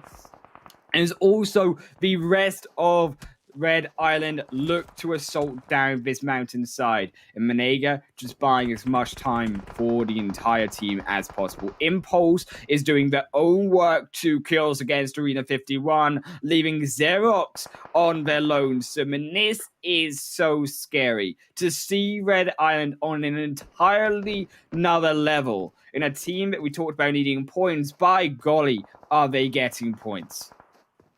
They even picked the correct side of this hill to work down as well. Look at the next bit of dips. There's always dip after dip, and they got so much patience as well. And they just come in, stab whoever's on the same side on the back, and also spring down who's across.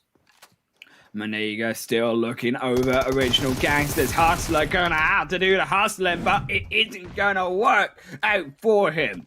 Is it Manega shuts him down? The red zone, or the blue zone, excuse me. I am colorblind here in his final few phases. Gonna be moving his way ever so closer in. Is Arena 51. RSC stays down to that last player inside the smokes. TL, though, the Looterers, they look to try edge that final one in, but Impulse, they instead found whereas a solo in 5th. Is that was still an amazing showing, I think, from Conqueror here, Charles, and considering that we started off this game as a solo player. 8 points, at least 2 kills, right? So that is a good start. And the Busy Hunters, big game for them as well, but a little bit of misjudgment there. The timing of that healing. So they need to find a way. 3 players not right now. You just gotta have that patience, and the last player just need to stay stealthy, and this will still be a test for all of these teams. And we can see Red Island still have the numbers advantage. They showed so much strength in knowing when to rotate, when to use that position for as long as possible before they have to move. 88 points right now, and they're not even done yet. But Busy Hunters, they've got the control of the zone. They've got the shed to protect them. Whereas all these other 3 teams, they've got to move down. And I think this is very difficult as well for Red Island, because although they can overlook TL, although they can look over Arena 51, they still have a nevertheless very dangerous rotation down. But they use it to patient. They wait for the rest of them to move in. They found one knock. They have eyes dead on to Madness, but cannot quite find it. That ridgeline just a little bit too much. Xerox also falls down to the blue zone. Physics going to be the next one taken out. Can't find Manega. Will be down to the 3 teams. And Madness, we could very quickly find ourselves down to 2 because they are struggling in their entrance in. TL, the Looterers, find themselves in that 3rd spot. Grenades go out from Busy Hunters to stop out of rotation, but Manega dodges them both. And this is a full squad against Red Island. They allowed them in. It's a full pack of the enemies now assaulting in onto that shed. They've got numbers. They've got power. They take down one. They take down Evil Doc. And it's going to be a 2nd straight chicken dinner through to Red Island with 15 big fat kills going their way. A 30-point game coming out of just a 28-point game before that. I think this group right now is about Cyrex Esports and Red Island. The way that they can dominate and take games are very similar.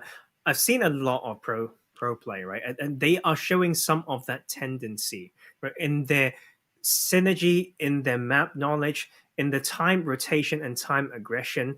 That was a beautiful win. I feel like everything's planned out. It's not all given to them. They fought their way through. They clear out the side. Beautiful play. I have to give it to them. I'm not always harsh. I know, right? This is a compliment coming out from Tarzan, the one and the only. Man, Red Island must have done something good. But as you can see, they did do excellent work. And so did, I think, Lost Wolves early on to take this up against the positional misposition out of Conqueror as well. Unfortunately for them, they ran into another squad though straight after that, and they did fall down, and this was beautiful as well. This first kill really lighting up to the 15 in total there from Red Island. And that is also the Lutherans making some work done. I mean, this is an important game for them as well. They work their way in, try to get every point, but look at Red Island. The control, the skill, the grenade, and the domination. As they work their way down like this, they are taking more and more points off each other's hands. This was so good from Red Island. So this dominance and downside, down on the decline of this cliff. Because it's not easy to be able to make your way down. And I think this high ground really did play well for them because this zone was so flat, so open behind them. That really did lend itself to Red Island on that descent because it is what allowed them to be able to take that 30 points and take down so many kills. 15, another going their way. The Lutherans, so as we say, very important game for them. They were starting to stay out in 13th with only 18 points, but already in this game alone, they beat out all 5 matches worth of points yesterday. And it's just so key. Look at the teams. The teams that got some points, it will make that bubble around the qualification spot really interesting. 3 more games to go. It's going to be crazy. It's going to be massive. And look at Conquer. You can lost so many players but still got 8 points. Is something to consider. Like, considering that they only got 6 points, I think, in 4 games yesterday, they got 8 points from a lot of solo plays. And this is huge. This is why it's so exciting, this game. Yeah, I think, of course, we do mention if it was that final game yesterday, it got them all of those points up to the 24 mark starting out today. They've already got A plus 6, which will be 14, if I can do my maths right here. Simple maths is difficult for the Highland Wolf because he has a small brain, but it will be him going up to now 40 points actually in total for them. So I think the Conqueror UK really have actually shown up consistency in these 2 games so far. And although it's going to be a quiet game from them, they are still picking up these points where much needed, as it will be Red Island as well, taking home those 9 kills. And Menega on top, second for Impulse, so in 6 points behind them. This is so good from them, and even there, I think the Lutherans, as you can see, such an important game from them. 2 of them still on that kill points, nevertheless, and still was not able to match that damage count. No, Tarzan, that is mega damage out of 3 of those players. Okay, this may be record breaking, I'm not sure. Okay, no, it's not going to be, because I was looking at all the damage. I think the record was 3,400. Okay, yeah, 3,400. Yeah. So we've got 29 out of these, but we don't have a 500 or something from the last player. Otherwise, they would be really close. But what can I say? It's still madness. This is absolute madness. They fought their way through as if, they just know when to strike and they can just have unlimited bullets. And I think that is why sometimes you pick a spot, because the type of fights that you take allow you to move forward with replenished resources as well. When you get a game that takes you over 3,000 damage, Tarzan, then you know that team did crazy dominance to the rest of these teams. They just pinned down, they tied down every single member on that descent, and they just wiped the floor with their bodies. 15 kills, 30 points to that chicken dinner. In the Lutherans, they're still falling in second position though. And I think that this really is the momentum that the Lutherans needed, Tarzan. This is what they really did require to be able to boost themselves up. Going into such a difficult map, which is going to be Sandhawk up next. You know what? I can't even process how it. I can't even predict it. There's so many factors here. The anger, like you're angry and hungry to win. The hangry sensation, right? from Conqueror, right? Then we've got Cyrex, who didn't show up that one game, but still shown the skills. Red Island, who had one of the biggest wins on Sanhok before, but they are coming off a huge win just now. IND slipping, but waiting to bounce back. MPS not there yet. Bottom teams catching up. We've got everything for us to watch. It's going to be so nice. Yeah, I think this is so important about who qualifies right now because it is maintained so close through all of these 2 games so far. There is no team down on the bottom, and I think this is also due to the fact that we didn't see MPS again in this second match. So close between all of these squads about who will qualify. I can't decide who because even just one good game, has already shot the Luterers even above Conqueror UK into that top 8 spot, 1 point ahead of them. There was 2 points between 3 teams, and there's only 1 spot that can be taken between them. This is how close this is realistically getting here. And don't even forget the fact that just below that, you got Busy Hunters, Rogue, Tufan, just 1 point between them, and that's still only 7 points behind the Luterers. Yeah, that is... I don't even know what to think anymore, but you know what? Busy Hunters need to be busy hunting more, because I feel like they end up in a situation where they could get points, right? It's not a proactive type of fighting, it's really reactive, and they've got some luck. So if they want to keep catching up, they really need to show more. And this Sanhok map is where you have to do all these things, right? Decisive, knowing how to pick a pocket and then safeguard it, or maybe do something different as well. We're waiting for some rotations. I feel like we've only seen it twice, maybe, Highland Wolf.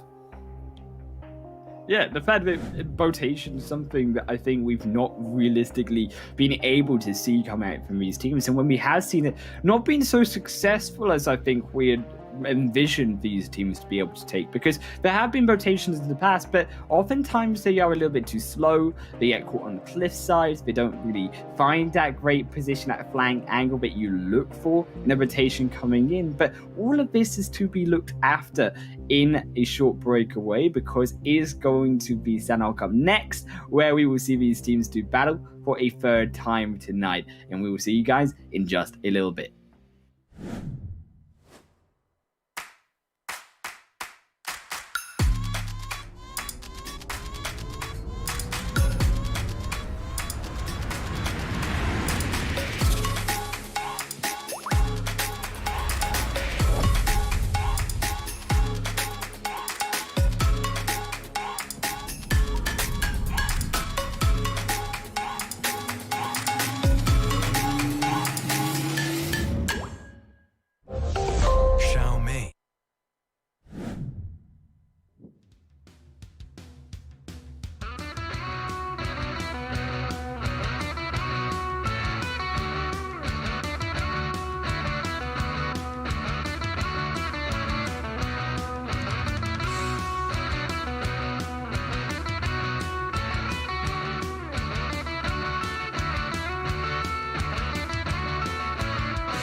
Sweet chicken.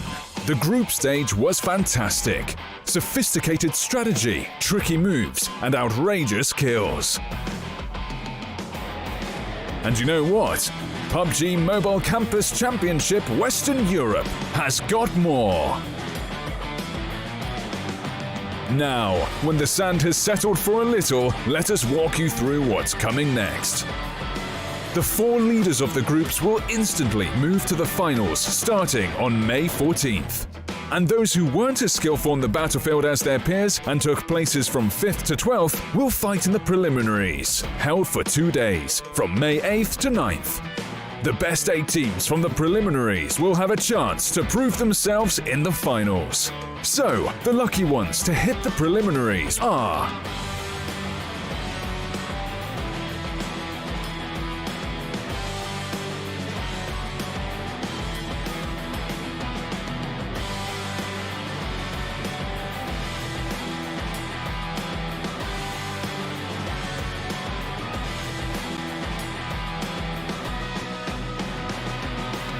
Remember that at the finals, the top teams of the tournament will rip each other to pieces, not just for some chicken, but for the prize of 5,000 euros.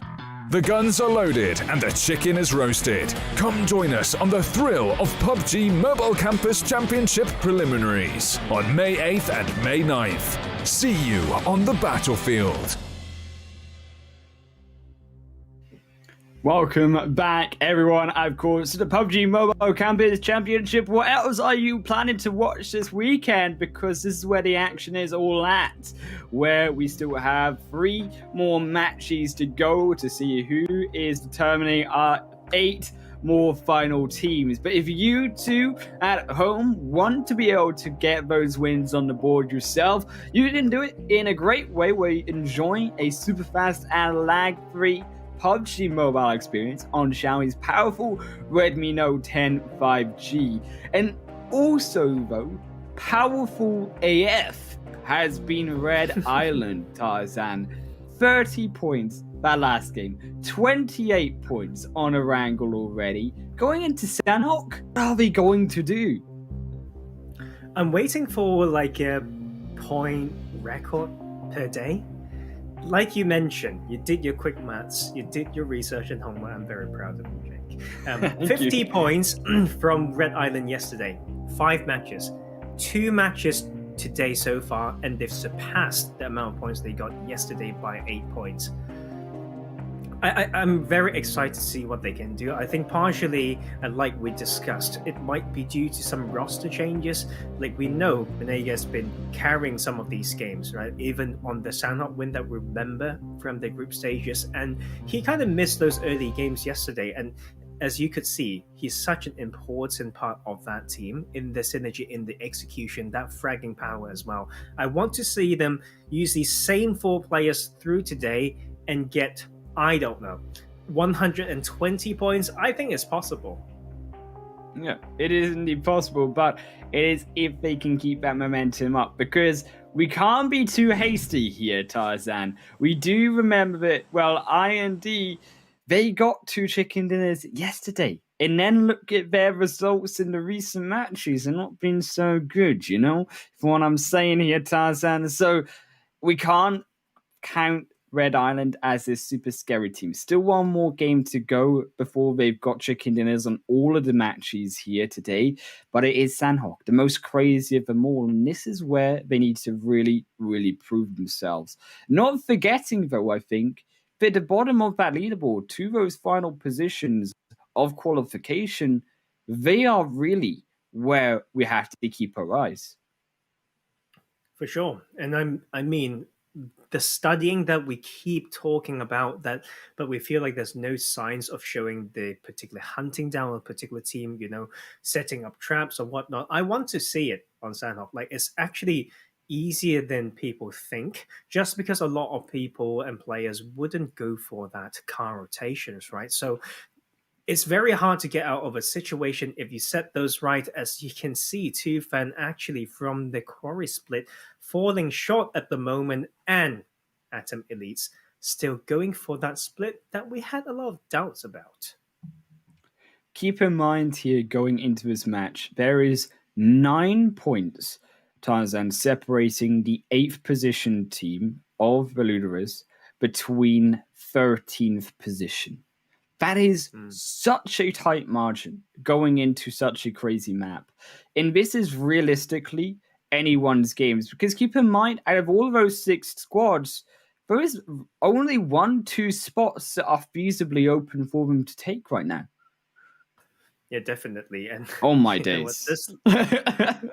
That completely stopped my train of thought, because this type of Northwest Island, just crazy circle. We hate those hills, but we talked about the choke of IND. Now they drop around Camp Alpha and that side.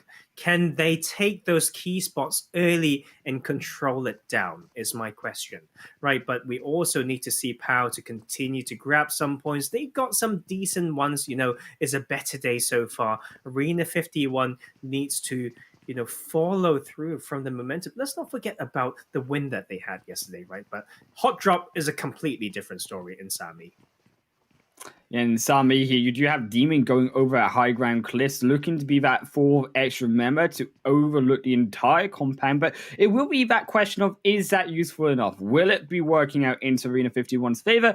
Or do they just end up having a solo player after losing a team fight? So this is also POW on the edge of this elimination, still needing to get those points in. And this is a perfect chance to do it against one of those teams on that bubble mark in qualification right now. Conqueror as well. Raz saved them in that previous match on Miramar to get that top 5 position.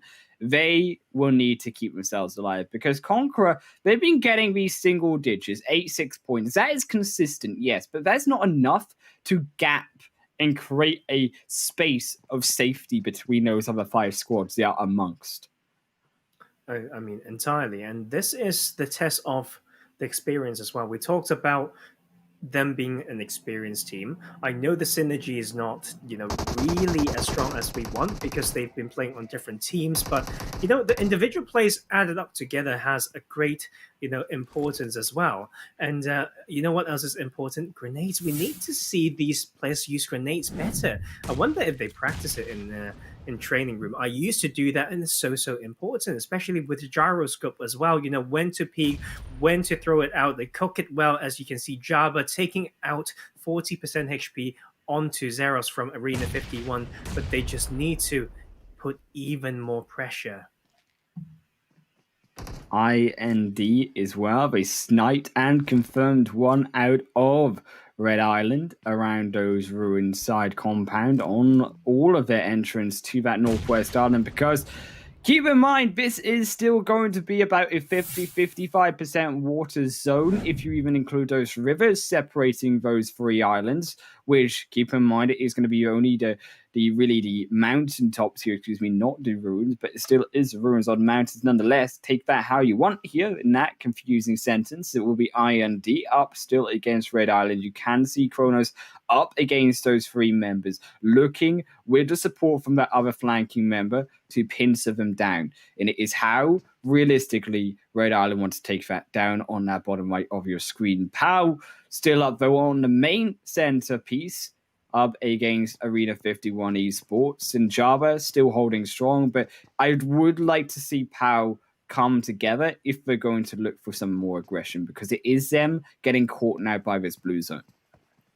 Quite far from the circle as well. 700 meters on Sandhawk is not easy to come through, but seems like this fight has broken up. Wait, hold on. I think it's just 2 kills. And that is IND knowing this drop, and the support is so important, coming in to secure 2 kills and trying to stop the momentum of the Red Island squad. This seems kind of deja vu with IND, right, where they had a chicken dinner, then they went through into the next match, and it just literally got taken out first. This is what seems to be happening to Red Island. It is a curse of the double chicken dinner, is what I will call it here, is Arena 51. Just leave POW official for dead. This is the smartest decision I think that could have been done. Still keep Xerox there, 1 player, to try and halt them as much as possible to make sure they don't come in behind you. But overall, keep yourself going in that momentum into zone. Make sure you don't spend too long in the initial fight to where you don't have a later strength inside of the zone. Is Conqueror as well up there, as you can see, against Rogue. They found Vergas, and it will be up to the Lear if he can try defend their teammate and try find a little bit of a knock or two in return. Tricky spots right here, and I mean that Overwatch is so important. Conqueror has to put more work in, and right now at least they've got the pickup again. 2 kills to their side. They need to move through more. It's basically confirmed to be a Northwest Island finish, and that is IND with the control. Cyrex trying to hold that coastline, and then Conqueror needs to, time this will be decisive, because as you can see, so many squads coming in the blue from that Southwest Island trying to charge in. That Southwest Island, that is like a bottleneck. In playing game of bottleneck, you do not want to be the one with the pieces on the wrong side of the board. Is a will be Conqueror trapped in between all of those teams still coming down from the bottom side. You're talking about Arena 51. You're talking about the side of Busy Hunters. POW still to make their way in, and still even more behind that. And this is this scary congestion of the total being a 5th party up against them. Tufan, this other squad, still in the fray. Is Arena 51, they have found one member of POW official. We're going to finish that one through. Venom will be taken down, and that is 1 kill going their way, but not before they revive one of their own players alongside that. OG also making it one of the few teams through to that Northwest Island. And you know what? This is... I love this type of finishes. I'm terrible. I know it's very hard to play it as a player, but the timing and everything, knowing... Once again, the time rotation, knowing that you may be putting yourself in some risk, so maybe those kill points are more important. All these things will come through in this type of finishes, and IND will continue to control, but they will be challenged in one particular way, Highland Wolf, I think, is when to tighten that formation. Pick a side to control. You can't get too greedy. This is a tricky position, I think, as well, of those teams on that southwestern side. Though, how do they feasibly control over those bridge crossings to the main island of play?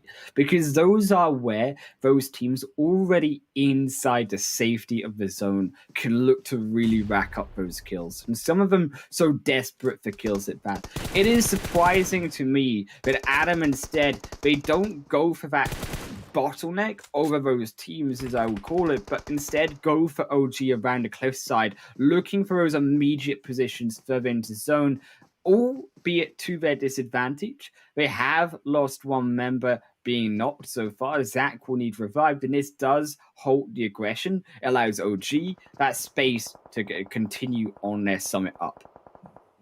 And this is the thing, right? You need to know the ridge lines, help each other to get up this hill, because the later you do that, you just lose so much advantage. And sometimes crossing bridges are important as well, as we see Conqueror actually still have 4 players and they need to come through this bridge. Did get shot from behind though, but the rest of the teams has come in. Seems like it's a little bit of an exploration by Raris, going for the bridge when the rest of the squad has crossed round the other bridge.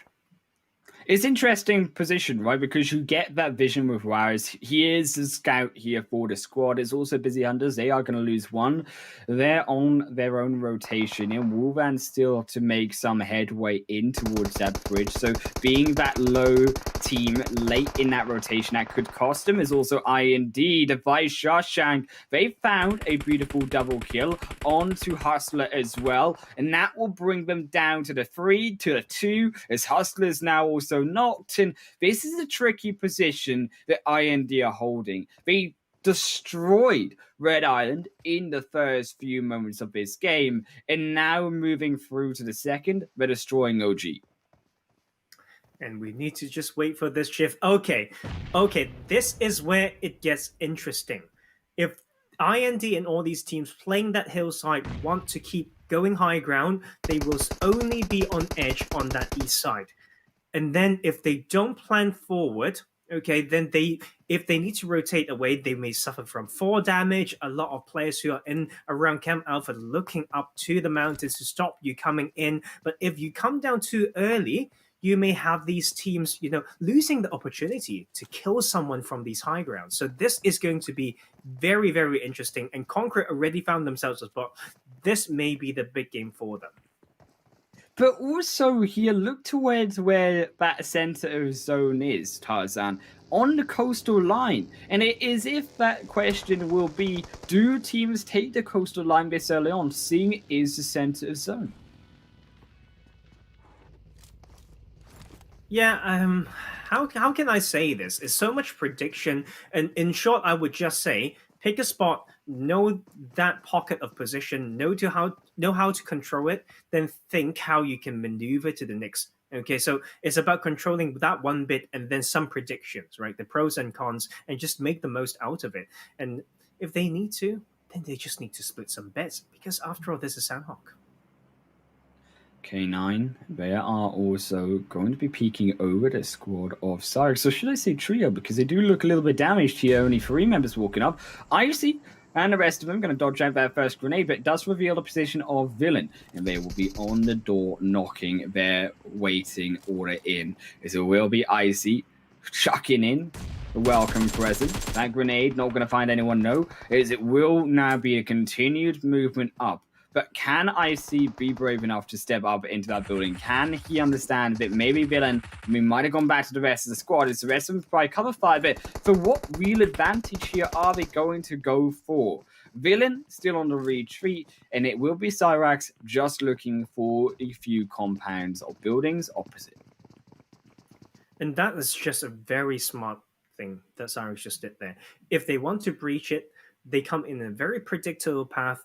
So they went for a rotation, either a new compound or approach the same fight in a different angle. And that is what we want to see. As you can see, McFry's, getting knocked from falling. So some of the things that I mentioned might start to happen when you try to maneuver, having those happy feet around those big rocks up top. You gotta dance your way down to descend into that zone. Is Atom also, they are tiptoeing and tangling their way in towards the edge of that play area. Rogue doing the same. This is all about survivability for these teams.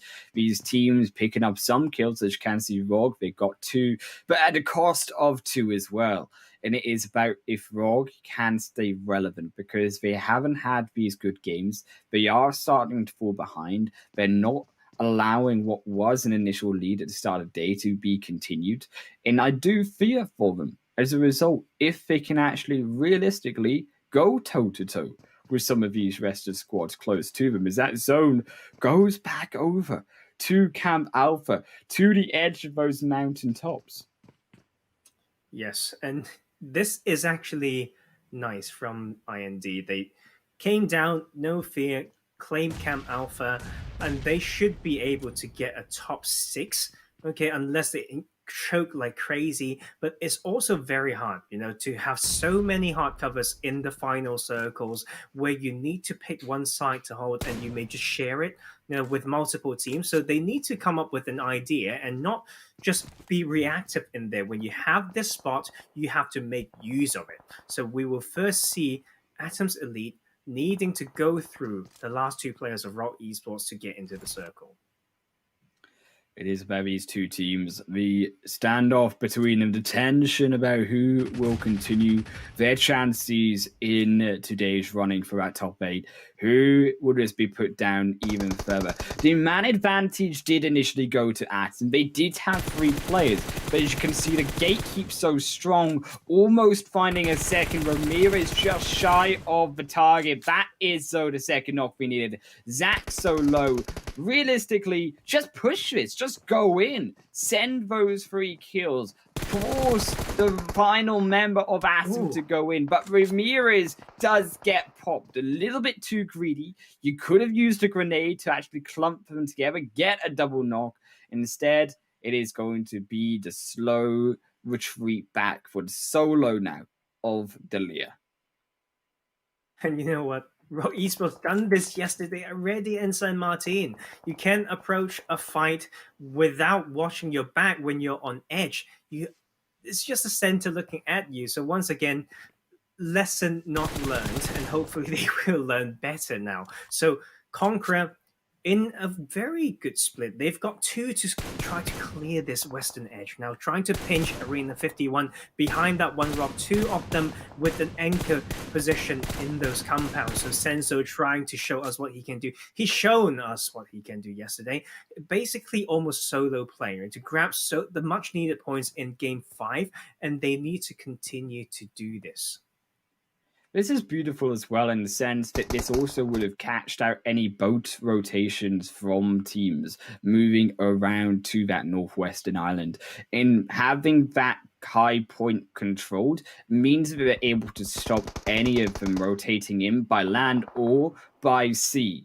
It is also the Lost Wolves. They need to get their boots and get packing up to a new location, but it is maybe the lobby that is going to be warmed up by them. 3 already down. Lieben only 2 first aid kits, and only the bandages there to follow as Cyrax as well get melted by K9. They keep all 4 players up. They now need to make that entrance in past the rocks into the more dangerous position of Camp Alpha as the zone goes away from almost everybody, only allowing to Luderers and IND, and now just Conqueror safety inside of it.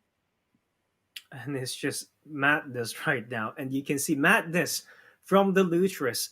That is time for the Luterus to grab points. How likely, right? How lucky do you have to be to still be in zone when you take that cliffside and now you can still use it? But this is the thing, right? They can only rely on that for another, 2 minutes before they have to completely get out. I just feel like we will lose 2 of them at least from falling down, right? So that is thinking 2 steps forward being such an important skill, right, in this game. Busy Hunters, they are snaking their way in. Warrior, can he make that snake in towards the edge of the play area, though? They are still on the edge. That phase 5 will engulf them. It's going to force them to stand up. It's going to force them to move or get trapped in a healing standoff between it. As Tufan also do lose one on the engage into IND. Is Camp Alpha fight going to be the second? Not actually, as Kronos will be the 1-for-1 trade, as K9 will have some life revive back into them. As they look for the trio, they have lost one on the outskirts. They're looking for even more. Is IND down to just McFries? Shashank was knocked at the start of that fight, Tarzan. It's a solo versus the 3 players. Now only looking to revive to make it a duo. But look at that shot from TL on the mountaintops. IND eliminated in 5th. Yeah, I know they're watching. I know Kronos is watching. Guys, you just deserve to die there, man. Like, you've got that spot. You know there will be squads coming in. You didn't hold down that split. And then you know there's a weak side on the hill. And you guys just died from that. And, it's a very good game from them. They grabbed so many points compared to the last 3 games in this stage, but just expecting more. When you have a compound, people are coming in, prepare, grab it, capitalize, and then use your basics. But we're down to 4 teams. Is a high number of players, actually, as you can see. Kieran will just open fire. That was beautiful positioning there. Now Snare to follow up. Senso should go down. You capitalize off of major errors out of Conqueror. Is that will be to wipe in the floor, wiping down to just a duo remaining, as well as Andanoka left. The drops off the mountain, surviving for now, but on the edge of life for the Luderers. Now would be the time to stop them, but because Conqueror has been knocked, because Tufan also struggled, it opens up the door for them. K9 also entering in over towards Conqueror. The grenade is getting chucked, but not quite quick enough.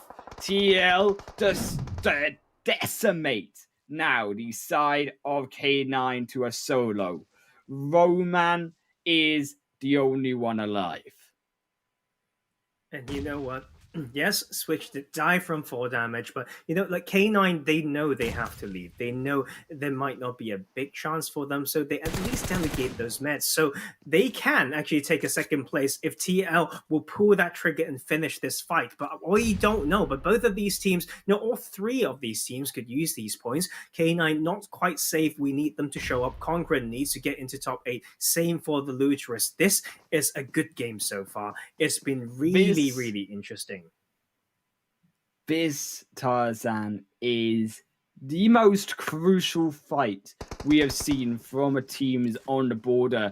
Is it will be K9 to fall in 3rd position. Not quite quick enough of a fight. 7 kills over to TL. The Luders looking for even more. Death God, the star player of this roster, hunting down members, but already knocked off the front line. Almighty now needs to have an almighty performance here as they look for the Noka, the rogue member on the edge, but as well as almost taking down a second, almost mistakenly dips into the blue zone and knocks himself, but keeps himself alive. The Noka now has to pull out everything with this sliver of health. The bandages coming through, but a pre-fire, they're searching, they know that this is the tree they are behind. And it is all about Almighty versus the Noka. As he hunts down another, will find Death God. Grenade blocked by the tree. The bark saving him just now. But can the bite be even bigger? Can Almighty fall? Yes,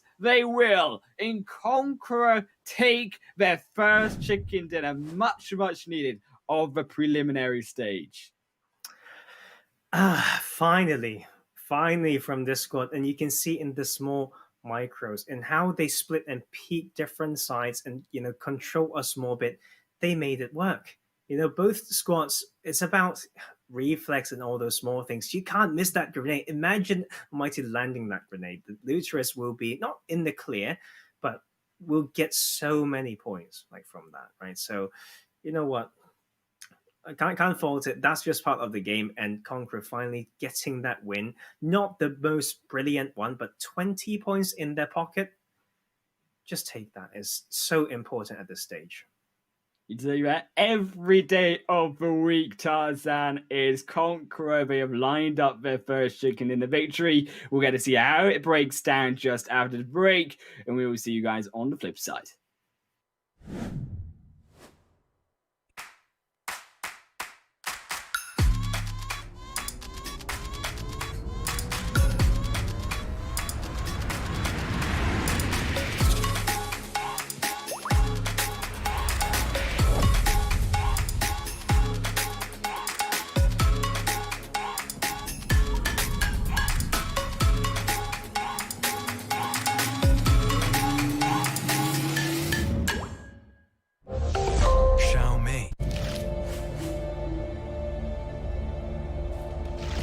On the Sanhok map, you don't have to worry about the plane trajectory when the round starts.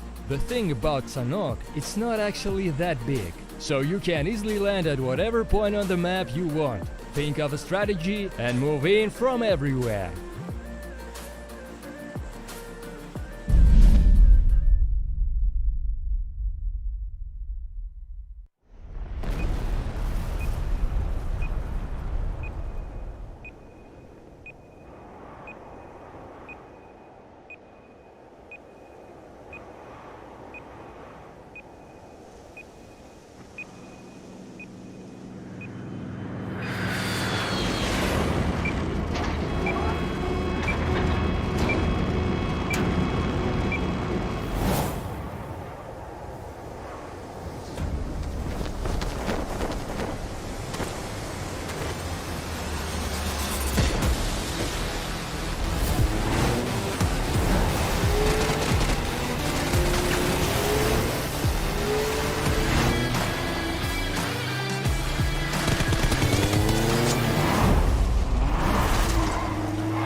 sweet chicken.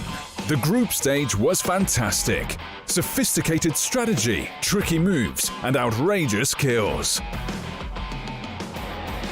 And you know what? PUBG Mobile Campus Championship Western Europe has got more. Now, when the sand has settled for a little, let us walk you through what's coming next. The 4 leaders of the groups will instantly move to the finals starting on May 14th. And those who weren't as skillful on the battlefield as their peers and took places from 5th to 12th will fight in the preliminaries, held for 2 days, from May 8th to 9th. The best 8 teams from the preliminaries will have a chance to prove themselves in the finals. So, the lucky ones to hit the preliminaries are...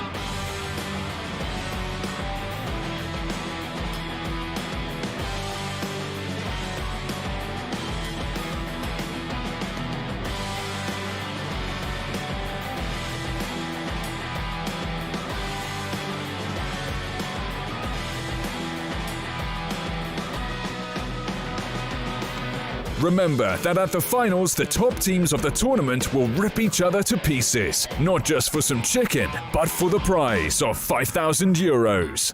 The guns are loaded and the chicken is roasted. Come join us on the thrill of PUBG Mobile Campus Championship Preliminaries on May 8th and May 9th. See you on the battlefield. Welcome everyone, where we just finished match number 3 of the PUBG Mobile Campus Championship. Sanhok was a beautiful one, and it was the side of Conqueror who came out on top for the first time ever in their bout through this entire competition. But if you too want to make sure that you can be on top of your own competition, your own games, you can enjoy a super fast and lag-free PUBG Mobile experience on Xiaomi's powerful Redmi Note 10 5G. And this was an absolute smackaroni of a game from Conqueror, and much, much needed, where all those teams were so close together, Tarzan. I think it's really admirable in the way that they not exactly just split their bets, right? But they just found a way in. It's so open as well. So some experience has factored into that. Something must have been done so right to give them that. It will be the Rogue taking the beautiful, almost 2 members out of Conqueror. That would have took them out and not allowed them to get that chicken in the bit to their disadvantage. Though Rogue played a very aggressive game, weren't able to close it out. Neither were, unfortunately, OG. They got obliterated alongside the side of Red Island earlier in that game on side of Mountain Tops. And of course, we could see how Rock could go just a little bit too aggressive there after getting some kills. The Conqueror made harder to win this one because of this type of play, but they made it through anyway. They held strong, and what did I say about this Hills, man?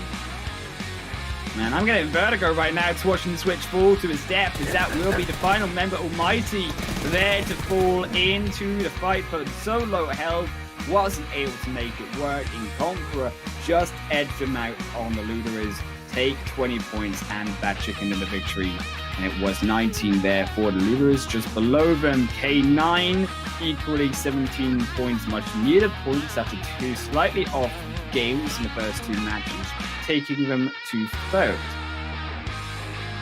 And look at that point separation, not so huge, so pretty good spread across the scene. So it might be bad news for some teams because you want to get a lot more whilst taking away some teams' points away. But as you can see, Cyrex Esports 1 point, Red Island 1 point as well, Original Gangster 2. So we've got a lot of teams who's trying to catch up, actually bagging these points, and one of them is definitely Team IND, because they've been slipping, like what we said, but they are making a statement to slowly bounce back. Yeah, 15 points for them. And I think they really do benefit off such an aggressive first day. This is what has really saved them going into today to allow them, I think, to still qualify. As it was, Luna is so up on top. Death Guard is so crucial for this squad in 4 kills in pole position. Rogue Esports, so just slightly behind Dalia on 3, but it was IND, still the majority of players here alongside Luda is tied, but better in their 2 players position. Shellshank and Device 3 and 3 kills respectively. And you know what? That is, Death God. He's actually done a lot of good plays. I feel like in my memory, is his name, right? And a lot of hype put together. So this is a good start. As you can see, he put in some damage as well, but his first Shashank from the early game through to, almost late game, who's done the most. But this is pretty even across this board. It's a very low damage game if you think about it from each and every player individually, and it was such a crucial game for players more on positioning, I think, based on their zone. That was an absolutely nasty Sandhawk zone that we saw phase number 1.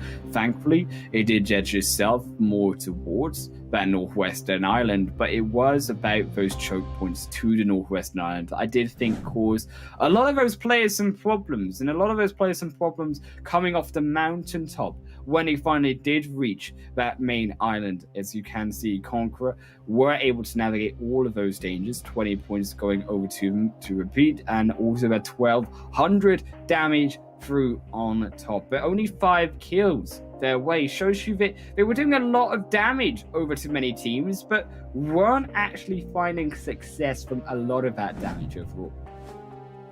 Well, I think sometimes you can just see it in a different way. You put a lot of damage, force someone to make a rotation maybe, then you just take them in another angle. You first put pressure to manipulate the movement, get them into a position that you want them to end in. So you never know, it's a game of chess. Yeah, it is all about how to maintain that pressure though, and it was Conqueror who were able to maintain that pressure. I think more importantly over to K9 onto IND, because even though we did lose those 2 members, Tarzan off the back of it towards the end, it was that initial pressure that came out which was what allowed them to stay safe in that shack before the Lurers came down inside the forest, before they even made their way through to that shack over. And I think that was what really saved him. It was those 2 players. Yes, it was a mistake at the end, but it was what did save him, allowed him to pick up that chicken dinner. So we'll get over to the standings and get to see exactly how far this has put Conqueror away from the rest of these teams in that danger zone of elimination. 58 points is now the requirement to make it through into the top 8 and through to the PMCC Grand Final. Conqueror upping himself to spot. MPS, I think unfortunately here they did start off with 37 in today. They'll remain on 37. A little bit of a no-show from them does put them in the elimination area. And this is getting very worrying for the Lost Wolves. I thought they were somewhere close to where Arena 51 was, on that left side of the table, struggling to get points. So we need to go back and look at some stats to see how little points have they been getting. But I've got them. Yes, yeah. Please have 7 a look, points. Because I think 7 points, that's all they've gained today. And they've gained from 6 of those points being their kill points, only 1 placement point. So that really put things into perspective, guys. Can't speak English, sorry. And Tufan as well. These few teams who have shown some weakness, in their group stages, will actually, kind of remain the way that we remember them to be. Yes, they have some games with some points, but not because they fought their way through. It's because they've got zone blessed. So we need to definitely see more. And one thing that you can see that really indicates that as well as the placement point and kill point ratio. For example, Busy Hunters, 28 placement points with 10 kill points. We've played how many games already? 7 games. 8 games. 8 games so far. And you've got 10 kills. So do some math there for yourselves and just see how different that is compared to some of these squads on the other side. Yeah, those highest kill points going through to IND still, but it is those 3 teams at the top over that 30 kill point mark that really are setting the aggression bar higher than the rest. Almost, well, actually 15 points and higher, actually, in terms of kills between those top 3 and below. Cyrax, IND, and Red Island, I think it's fair to say they've reached the qualification space now. Over 100 points, all 3 of them. Original Gangsters looking to be the next team to make that century. Yeah, I mean, that is... we need more from them. Maybe it's for Andy to spice things up. Maybe I would probably never let that go. And but there's many ways to show up. But it's nice to see teams are taking turns. It's starting to heat up. The pressure is on. Right, 2 games. So this is where is the make and break. We talk about this time and time again, especially from me, the mentality, right? The ability to absorb pressure. I've talked to a lot of pro players, PL level players, PMCL finalists, whatnot. They value experience so much because they can play their usual game, their usual level under pressure.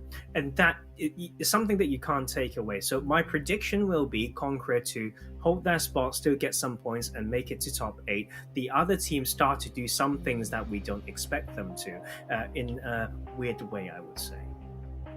Well, 2 more games to go, and that is what the sign for V for victory means, is what they're going to need to take here, Tarzan, because it is also do or die now for some of them. And POW haven't had 3 games go so well for them. ROG, Asim, I think these 3 teams also can be said the same for all of them. These are the teams to watch, because this is the last chance in Miramar, realistically, to be able to get those points, to be able to at least have a chance going into that final Erangel match later on tonight to qualify in those top 8 spots. This is do or die for a lot of these squads. And if they just can't handle the pressure, well, then they've got to kick the bucket and they've got to leave the PMCC. There is no place for them in the grand final. Completely. And I mean, this is just what you have to put up. And this is the training. If you're building a squad for the bigger events, PMCL or whatnot, and we've got PMNC coming up, this is, the level that you want to win. Like, to say that you've got the experience, we're climbing up that ladder, we are building that synergy, we're starting to make a name for ourselves, but they will first need to face this very southern plane path on Miramar, and that's all the way from those small islands to dissect Los Leones all the way to Chimacera, and that is going to really force these teams to fight. They parachutes awareness, finding enemy locations, scouting, maneuvering, safeguarding, all these things so key in this game, and we want to see it. Whoever can do it is worthy of their spot in our grand finals. Already, Puerto Paraiso, one of those few locations in the map that haven't been touched. Neither of those buildings down on the South Hills. So this does, you imagine, even restrict spots for these teams further, as it will be up for the rest of them to be able to make these core plays happen. Now, in the final few moments of the PMCC preliminaries, 2 more games to go. This is the second last game, the final game on Miramar that these teams will play heading into the grand finals. This could be the last grand final last Miramar map for some of these teams altogether in this zone. Already very tricky indeed, because of the fact that still some of it is unable to be used by these players.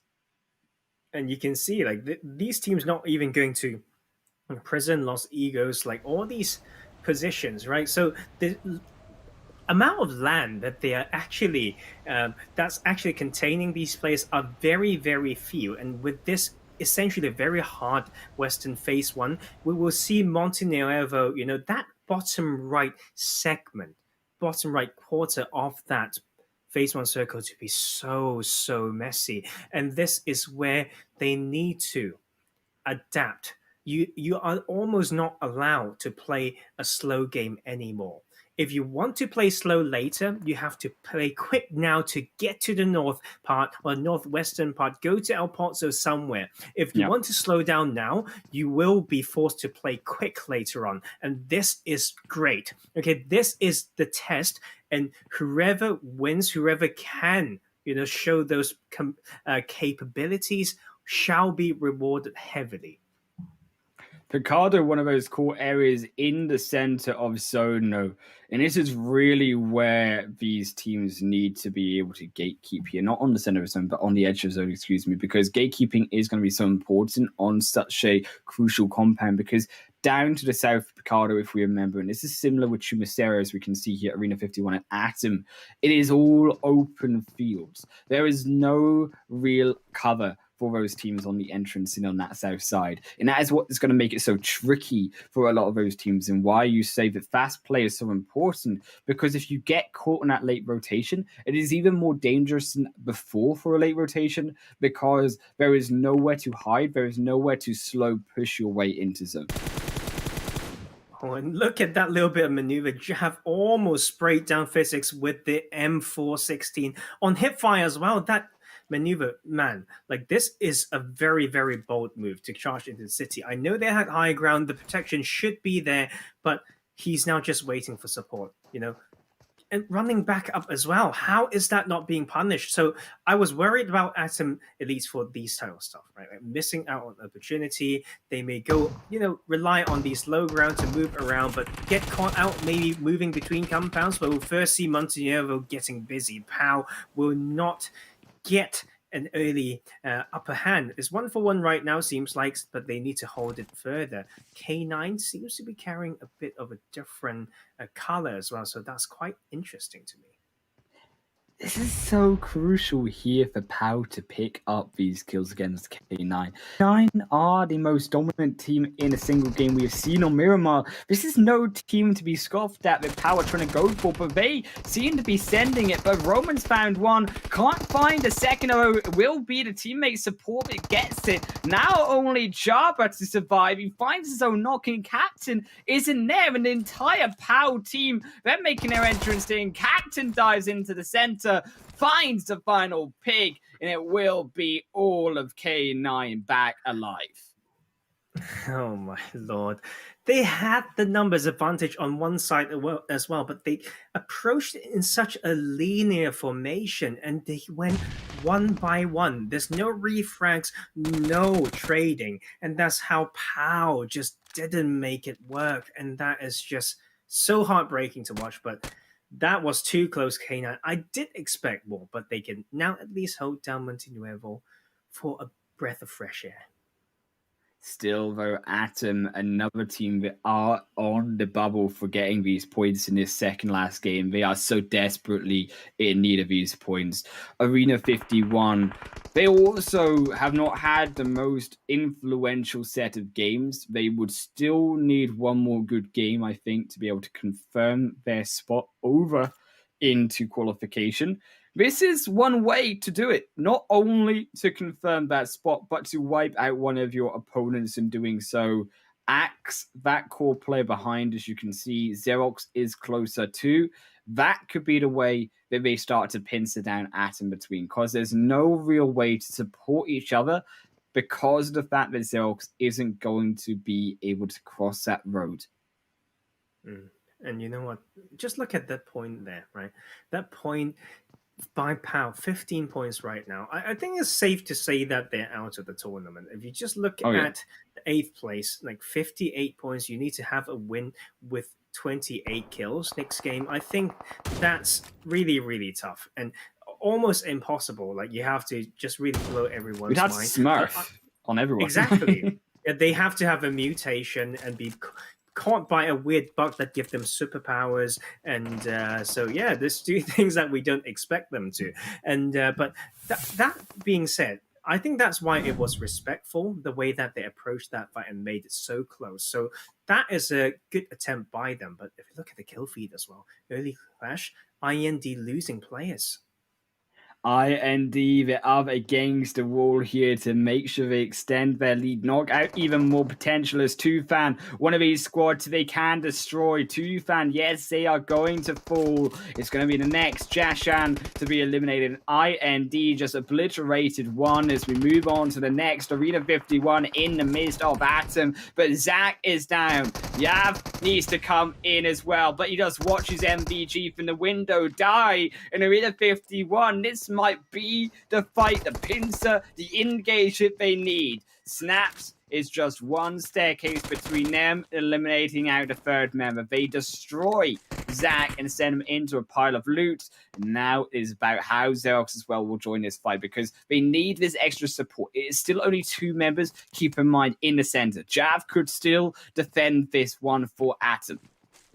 A little bit of a sloppy fight, if you do ask me. I think there's not a lot of so-called thought-out like support in pushing these buildings, but it also makes sense because there's Trimasera. But we're just still waiting for Axe to put himself, at work in there. Otherwise it's just Jav giving away more footsteps, trying to pre-fire, but we'll get 2v1. So Arena 51 once again dominates Trimasera. This is the second time now that they know there's a squad that has not been so strong, and they take advantage of that. I don't even think Arena 51 sees Trimasera as a spot. I just feel like they adapted and come in to take those kill points. Exactly, that is exactly what we need to do to eliminate Atom. And Atom, unfortunately, falling short once again in Trimasera.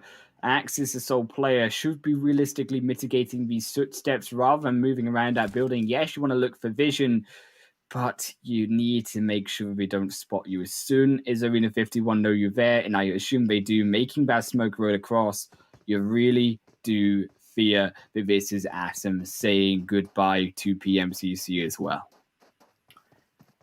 And I mean, it's really, really tough, right? And I think the best that they can get out of this experience is maybe from the inputs that we have given them, looking at the VODs and just reviewing their plays. I mean, like, everyone can learn, and this game has such a high skill cap, but it's also beautiful that way. If you enjoy that process of the grind, studying the map, figuring formations and whatnot, that would be such a nice thing. I think that Arena 51, they do need these extra kills. This could still go wrong. Keep in mind, Axe still could pull out that miracle 3v1. It's not all completely over. They have still got one player alive, but it is going to be very, very difficult indeed.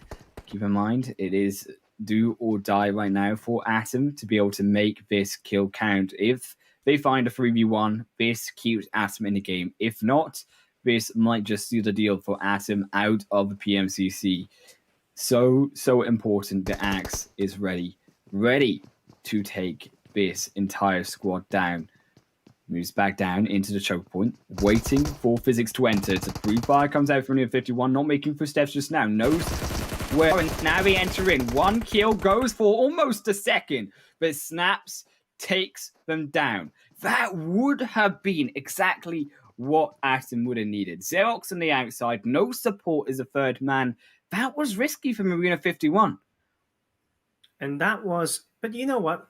They know, right? They know the separation between the two players pushing in, so they were ready to trade. And I do appreciate it. They cleared the building as they need to. They checked the small rooms, they challenged it. And I think that's exactly what they expected doing that, right? So, but now they have to make some movement because it's tricky, right? This La Trilera, Monte Nuevo, it has dips and landscapes, but when you pass a certain point, you realize you're more exposed than you thought. So, you know what? Interesting to see how they play it. And Busy Hunters holding a spot, close to Chimasera on the outskirts, and they, that's the issue, right? Like, seeing how they move around, they're not trying to get info.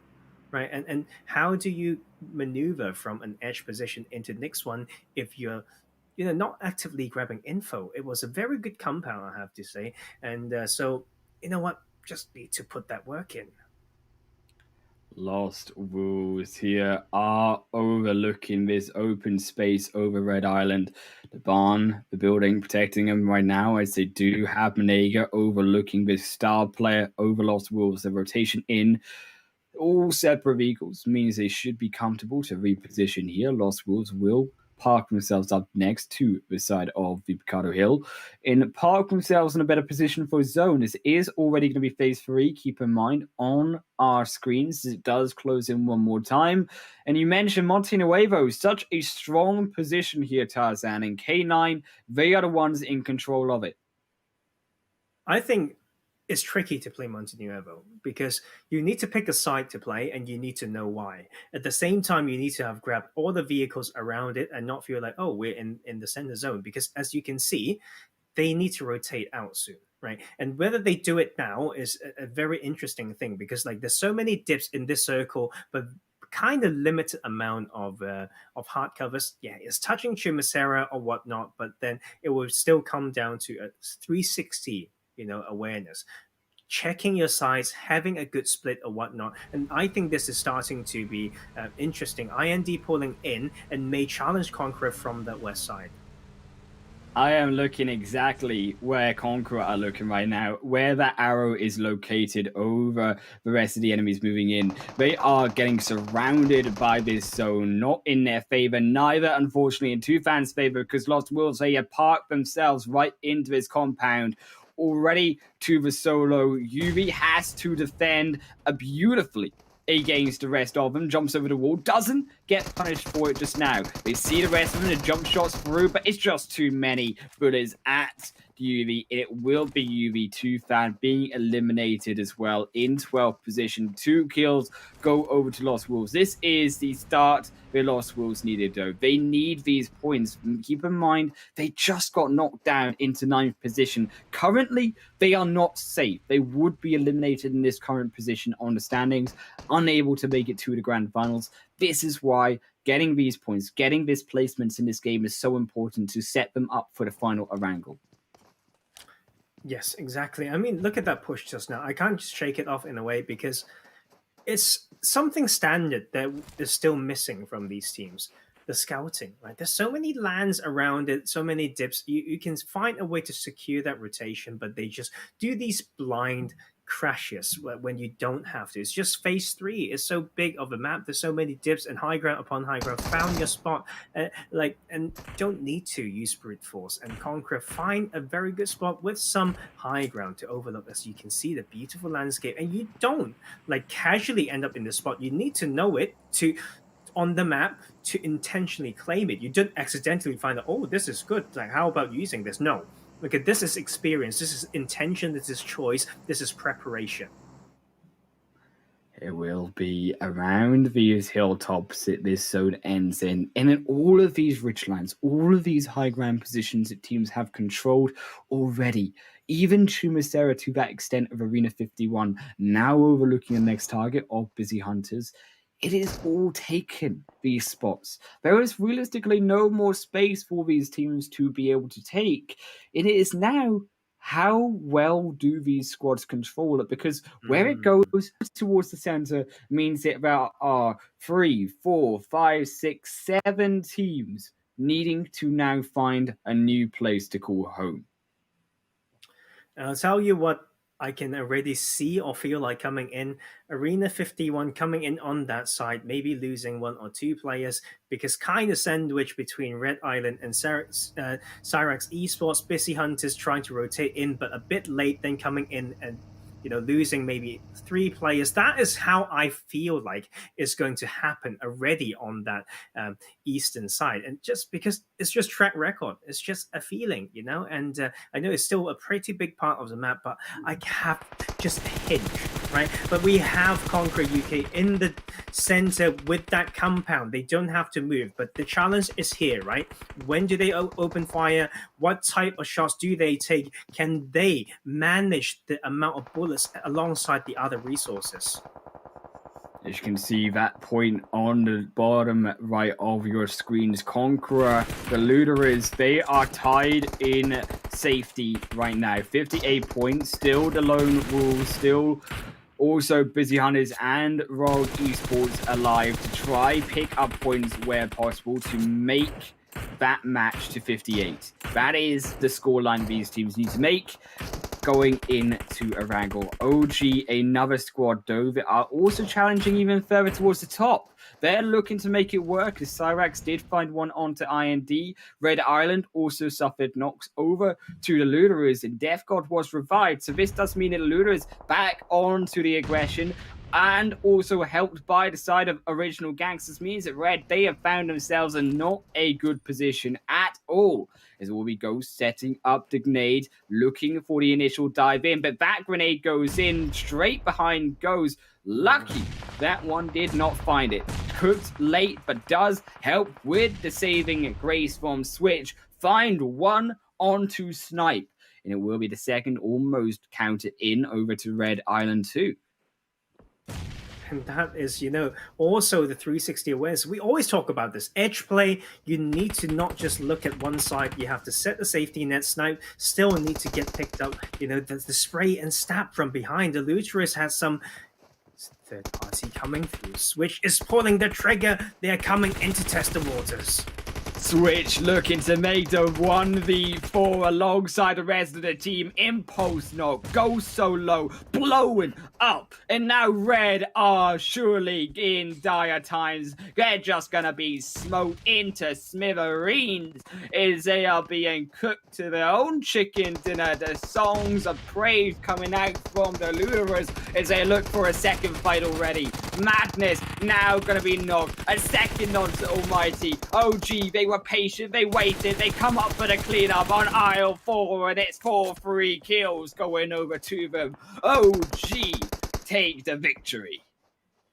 Oh, that was such a nice fight. It showed us how important it is to consider multiple sides. The timing of the third party was perfect by both teams. The Luterus came in, punished Red Island, and then a reverse third party come in to catch the Luterus off guard from the new claim space. And that is what I love to see about this game. New circle, so many dips still, but they are getting shallower and shallower. Conqueror can use that still, and I think the prediction is there. I think, like I said, Arena lost multiple, and then Busy Hunters are out as well. What did I say about these teams? What did I say about Conqueror? And this is just the beauty of this map when you know the analysis, every dip, every landscape. Arena 51 on the outskirts of the zone. Look at Xerox and how far away Snaps is currently in position. 2 solos effectively for this squad. They only have realistically this eastern side, but because of that fight controlled by OG, they will control that eastern side in. And now that there's no more safe space to enter onto this play area, you really do wonder how Arena 51 will be able to increase their lead. Because they're only on 67 points. They still need this good showing. And as more teams die, IND now down. We also lost down to 7 teams in that moment because of this. IND in 8th means that Arena 51, they are picking up these points where necessary. Snaps gets another knock throw onto Cyrax Hype, but in behind him, Icy and Save. It is not done just yet. The reload comes through. Safe now going to be knocked behind the car. This looks like a absolutely mistimed play, but finally, Icy brings it back. And this is saving grace through from them, as not only that Rog now look to take advantage of this play, and a disadvantaged Cyrax down 2 players. This could be Rog's time to shine, but they're letting these revives come through, and they're making it so much harder for themselves. King looking for the grenade in. All of these artilleries going wide by Rog, but finally they blow him up. They smoke him up. They fire him up into a nice crispy packet of chips, and it will be Hype now going through into the undercover as Rog wait with the zone coming in behind them. And that is just, you know what? It's not the time to take the fight. Aggressive smokes onto Cyrex, rotates through the left side up to the next dip. But you know what? I did say it. This is a test as they try their luck again. But Conqueror is in play to stop Delia. Happy feet, but will still go down. Cyrex 8 kills right now. King needs to get picked up. Good luck for this team because they also really got the luck because they don't have to go through that much land, but they need to first go through Conqueror. Conqueror coming off of the chicken dinner in the top 5. 3, 4 players all up still. As Lost Wolves will be able to not find this victory in this fight. K9 behind them. They found the 2. Conqueror up again. Aggressive whereas over side of Cyrax. That Molotov puts him back over the ridge line. Doesn't allow him to get those peak shots in just yet. Scythe goes in for a little bit more peak. And now they go along the edge. Those 2 members already making those moves. Already being proactive as Scythe and Hyde keep Waraz back. And I love this thing. Like, they didn't stay in the compound. Use that bit of landscape to put pressure on the team that definitely has to move. And this is a brilliant split. And you can see Senso using the high ground as well. But like I mentioned, I'm a little bit worried about the amount of resource they have, in particularly like ammo, really, other than anything. And Cyrex trying to go wide on this, but I feel like Conqueror has been set up for this, but Senso's just on the side. So no, that is Cyrex trying to make that wide rotation, and they were able to just squeeze themselves in.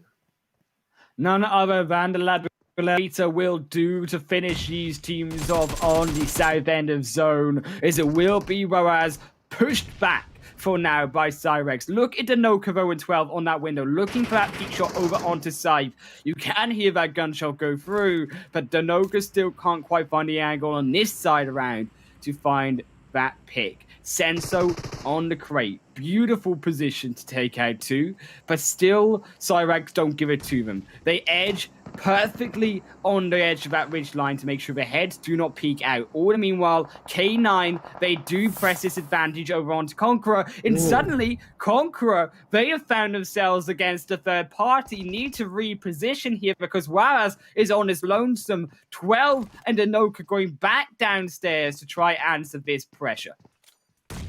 And this is the response that they need to make. And this is them needing to know how to split it. And that is also them now sandwiched between 2 teams. This is the price to pay when you don't know when to take that fight. And they are on edge as well. This can be the ultimate test for this squad that we've been hyped out about. We talked about experience. We talked about landscape and preparation and synergy. It all comes down to now. K9, this is their best map by far. They are showing us exactly why. The first game they wake up, they find the crucial pick, and it is all on Senso to defend against 2 teams in the blue zone. There is not much harder position than that to take for Conqueror. You talked about this even PMPL level representation of team and players.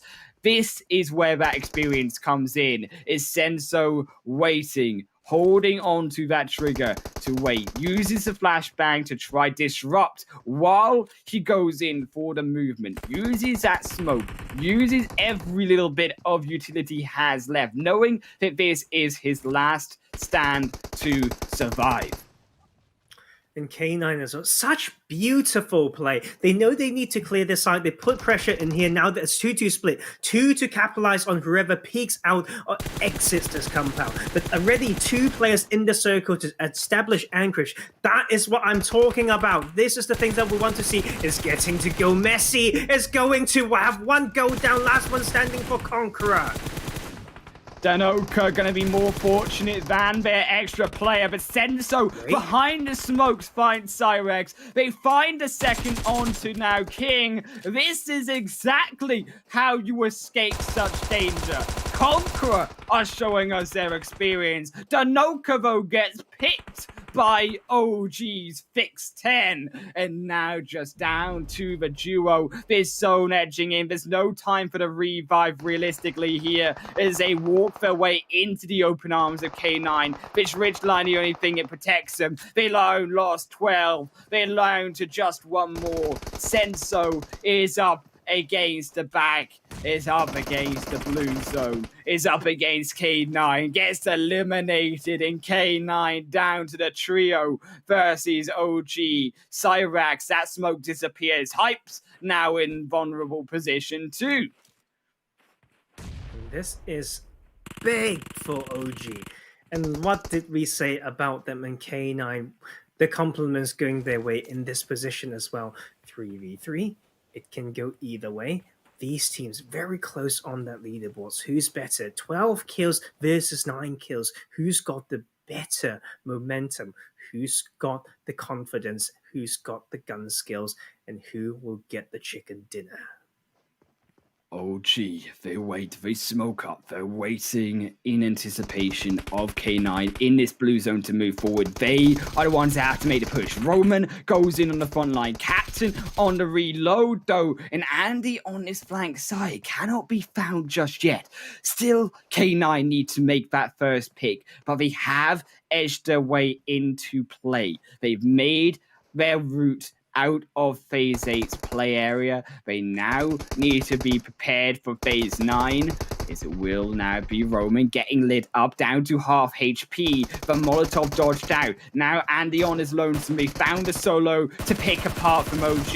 They go in as a duo, but over the ridge line they've been spotted. It was all a bait, Tarzan. This is disaster. Roman's dead and OG died to the chicken dinner of OG take the chicken dinner, and K9 fall down. But that was OG on an absolutely another level here, Tarzan. They brought that to the table. They brought that control, but also can be the same said for K9. They put so much pressure onto Conqueror. They put so much pressure onto Cyrax in those final moments.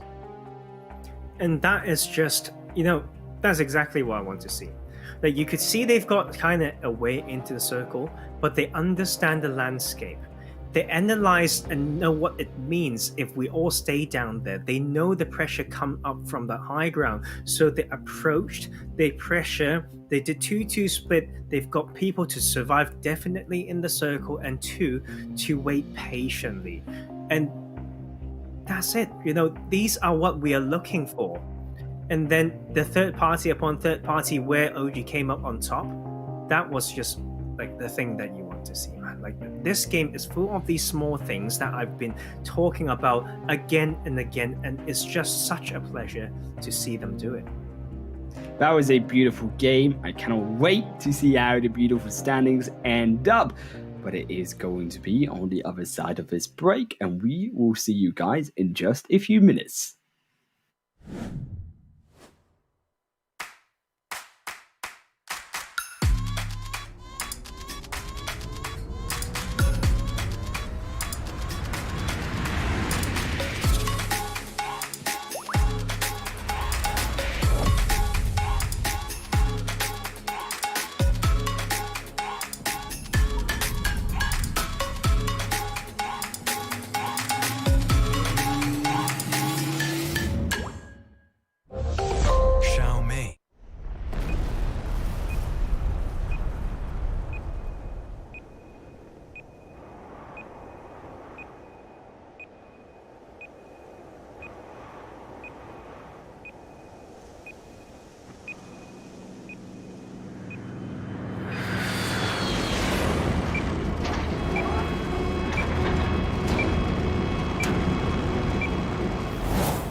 Sweet chicken. The group stage was fantastic. Sophisticated strategy, tricky moves, and outrageous kills. And you know what? PUBG Mobile Campus Championship Western Europe has got more. Now, when the sand has settled for a little, let us walk you through what's coming next. The 4 leaders of the groups will instantly move to the finals starting on May 14th. and those who weren't as skillful on the battlefield as their peers and took places from 5th to 12th will fight in the preliminaries, held for 2 days, from May 8th to 9th. The best 8 teams from the preliminaries will have a chance to prove themselves in the finals. So, the lucky ones to hit the preliminaries are...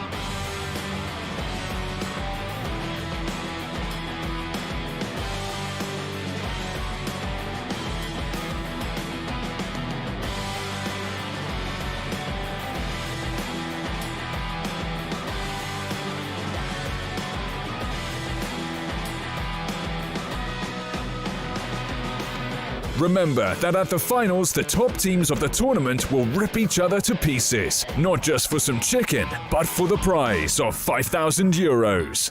The guns are loaded and the chicken is roasted. Come join us on the thrill of PUBG Mobile Campus Championship Preliminaries on May 8th and May 9th. See you on the battlefield. That was a banging game of PUBG Mobile Campus Championship action where we just got to see OG original gangsters. They just cleaned house with the rest of those opponents. But if you too want to make sure that you clean your own games of PUBG Mobile, you can enjoy a super fast and fast free PUBG Mobile on Xiaomi's powerful Redmi Note 10 5G. And although that is good phone, even a better game here, Tarzan, coming through out of OG to control that final chicken dinner placement. I think that was really hands down to them to be patient enough. But on the other hand, that was brutality from both K9, Cyrax, and Conqueror, all fighting for those positions. I think it was a very good case study, right? Like because I'm a coach, right? I teach players how to see these things and play it that way. It shows so many small things that is so key, right? And that is why it's so hard, to play this game, because in the heat of the moment, when you've got literally the second last game of this stage, only one more game to go, how can you pull these things out of your pocket, execute it confidently, right? And that is so important, but that is a great demonstration and showcase of skills. And the fact that actually OG also able to boost themselves up over that 100 points mark with that chicken dinner is going to be something to note of. Only 4 teams so far have been able to do it. We'll see if even more can make it through with those results and even going into the final game. But as we say, one more game to go. It's back onto a wrangle, and this is still intensely close between all of these teams and that end of leaderboard in that 8th position, 7th position for qualification. And it all started here, right? Capitalizing on Power Official's mistake, Captain finishing the fight 1 HP, and it all starts there, and they made it all the way. Otherwise, how could they show us those brilliant splits that they did? But Arena 51 also taking that initiative, and that's Atom Elite continuing to struggle. Unfortunately there, Atom, you do have to think that this is adios for them, alongside Toothfan and also Pow Official, who all fell down in the early stages of this match, but not falling down to this point were the Luders, where they wiped Red Island off the face of the earth, and then OG, well, they wiped them too, as they consumed all of those 4 kills into their bellies. And so did Cyrax consume Arena 51, and then they decided to go for the second course of Rock. And that is Cyrax fighting their way through. I mean, what can you say? 15 players remaining, got 8 kills in the full squad. They came in strong, but Conqueror did their work. Original gangsters striking from the side. They know that landscape, and they hold still. Hype continue to show what he's made of as well.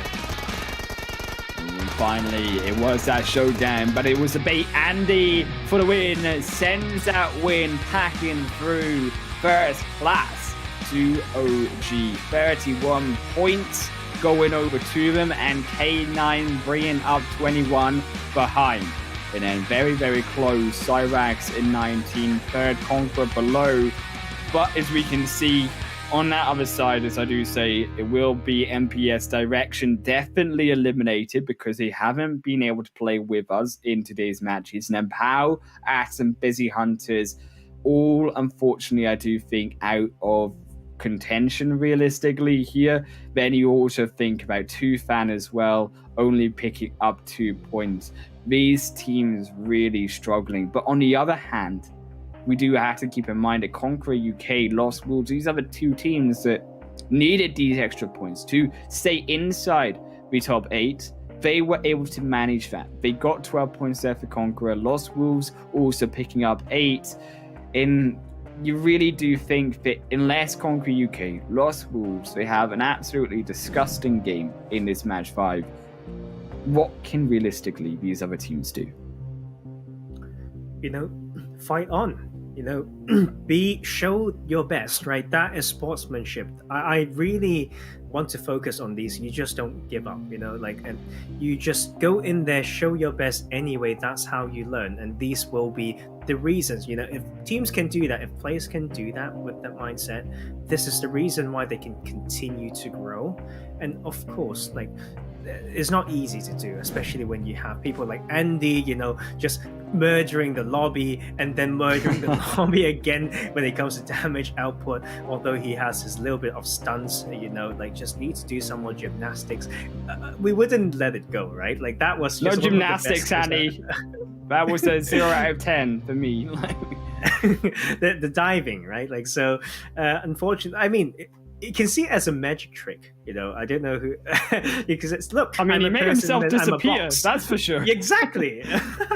So that is a magic trick. The rabbit goes back into the box, and it doesn't come out of the hand. But it's just Andy, 1,000 damage coming through from him, and that was beautiful stuff once again coming out from OG. I think he hasn't finished redeemed himself overall at his preliminary stage. It can be said. Definitely. 2 second place showings, and now also a chicken dinner on Miramar. OG looking like Miramar is their sweet spot in PUBG Mobile. 2,500 damage coming through from him, 16 kills. That is approaching the numbers where we saw 20 kills coming out of none other than K9 just behind them.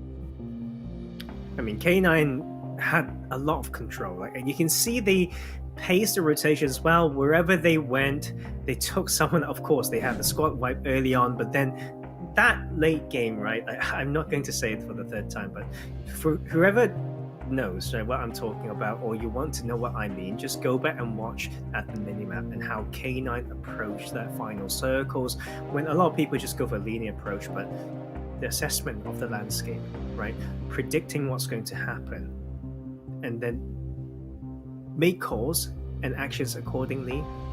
Lovely play. It was peak PUBG Mobile action coming through from them. I think that they definitely were deserving of their second place, but we have to see how deserving that place has put them onto the leaderboards. The standings are up now for the second to final time. Aruji, Gangsters, and it will be Cyrax Esports making their way up to that top 2. Red Island, IND, they slip, but not gonna be scared because they are all through. You gotta assume alongside K9 with that 99-point edge of Sentry position. Really, where we are looking for now is a scary points between still Arena 51, Conqueror, and Eluderers. 71, 70, 61 points respectively, but close behind them still, Lost Wolves. And if there are good games from both of them, Tufan and Rock can also contend for those 2 remaining spots.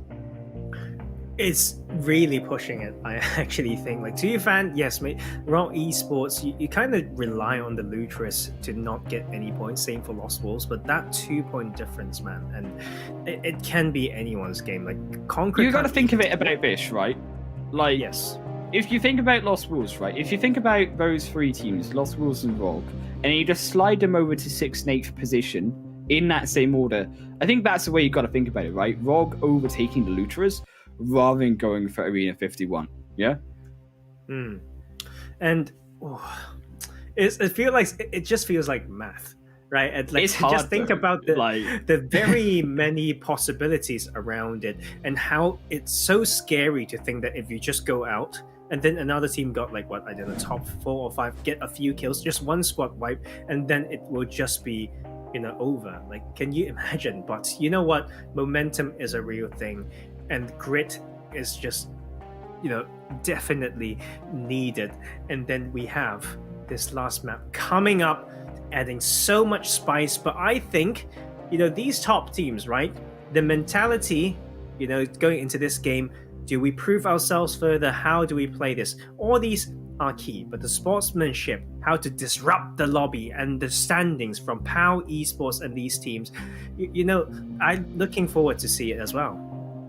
As you can see, Red Island did take those first 2 games. Conqueror were on the 3rd, and then on the 4th, as you can just remember, OG did take that second Miramar match. But Red Island have already taken 2 chicken dinners. One of them were on the Wrangle, so possibly on a more positive end, Red Island could increase their lead through to that first position with another chicken dinner. They did have a good set of control, and they did have good vision and map awareness of those teams in that first game. That was something we did praise them on, and I think it was something that did kind of slip in that second to last game there, where we saw Miramar was not their comfort spot at all, despite the fact they got that second chicken dinner on it. I think that realistically, going back to their roots, going back to what are the foundations of PUBG Mobile here, how can we realistically control our spot? If we move into this spot, what will it do for us? What are the base advantages? What are the disadvantages? Does this prepare us for the next zone shift? You're trying to put the smile on my face. You're learning now. Saying all the things, all my points, I can retire. But exactly, like this is why I like the game. This is why I do, and what I do, coaching or whatnot, kind of casting, is because it adds so much to it. I love games that has a lot of, you know, synergy, a lot of outsmarting, give you like the chance to outgrow or be better than other players just purely by your work ethic, hard work, you know, and working smart as well. So yes, and we do grow with you as casters as well, because we do need those qualities in the same way. Yeah, indeed, right. I seem to be picking up the knowledge, just into like taking all of your brave power and just putting it into my head, you know. As I say, we are getting along through it together very, very well indeed. But training is going to be something for these teams in next week, because it all comes down to the will and resolve of these teams in this final match. What can these squads bring to the table? What can those on the edge, currently in elimination, on the edge of qualifying, do to secure one of their spots in next week's PMCC final? And with this path as well, I think it's just make things so interesting, because if you just look at the drops, right? If you just set a line around, you know, 1.5 grid, right, like to the sides, you can see many spots are just touching it, but there's more open ground than you think. And we've seen these hard circles going to the western side or whatnot. You know, it leaves some of these teams hanging about in nowhere. Like Conqueror, really hard to say what their drop spot is. They went to Lepovka just now when there's a western circle, so I think it's going to be very interesting. Like, they need to hold this down, because they need to rely on themselves getting this decent win, right? Like, otherwise, 10 points above the other teams, that's just not safe enough. No, I think indeed as well, that is a scary point for them to find one of these other teams who are realistically on the edge of making it still in elimination, though they're going to need some absolutely mega work coming out of them. Rogue as well are going to need the most pop-off game of their lives in a wrangle here, standing down on Milta. It is going to be, though, over in the South Island, where we see the conjunction of Busy Hunters here, as well as Original Gangsters. In Busy Hunters, they're not realistically going to make it unless they start to wipe everyone off the board. I mean, we've seen it before, right? We've seen K9 do it, but Is this realistically something that we can expect out of Busy Hunters going into this final match, considering that they are only at 39 points? They've got an average of just about 3 point something. I'm not good about enough for maths of that, but 3 point something over these 9 games so far. I wouldn't.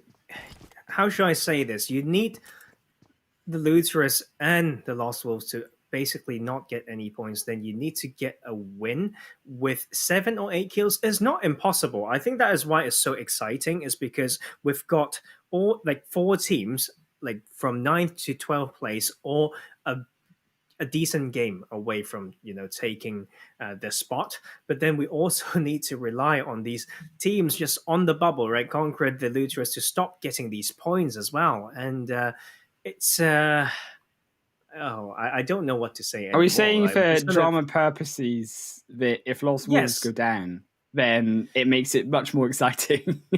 You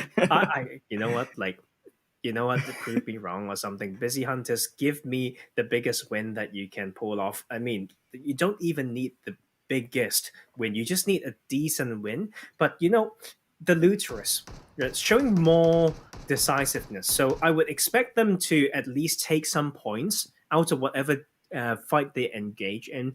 And same for Conqueror. They will continue to go up. So that's how I feel. It's like the battle, right? You just need to know your strengths and know how to go forward. And I think Busy Hunters do have a chance, but they just need to be Super Saiyans now. They are going to need to go full on Super Saiyan. They are going to have to clap some cheeks against these other players, starting off, of course, with Decide of OG. Not the team that you want to start with, considering OG, as you can see, are already up on 116 points. That zone has as well found itself onto its first phase. We can see it does just look to be like it edges onto the South Island and is going to be that Western phase shift. So it will all be these teams once again looking to repeat what they did and improve on what they did out of the first match.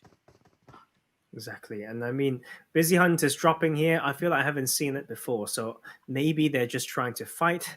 And they do need to fight and win fights. Like, otherwise, it's very hard to get through this game. But we'll first have Power Official trying to make something happen. Like, Jossman trying to scout the score, but didn't scout it quite as thoroughly. 1 car between 3 players, and they come into the area of control. And they might just be scored by Red Island. That's just my prediction. They still need to go to the pool to cool down a little bit and see how to make the next play.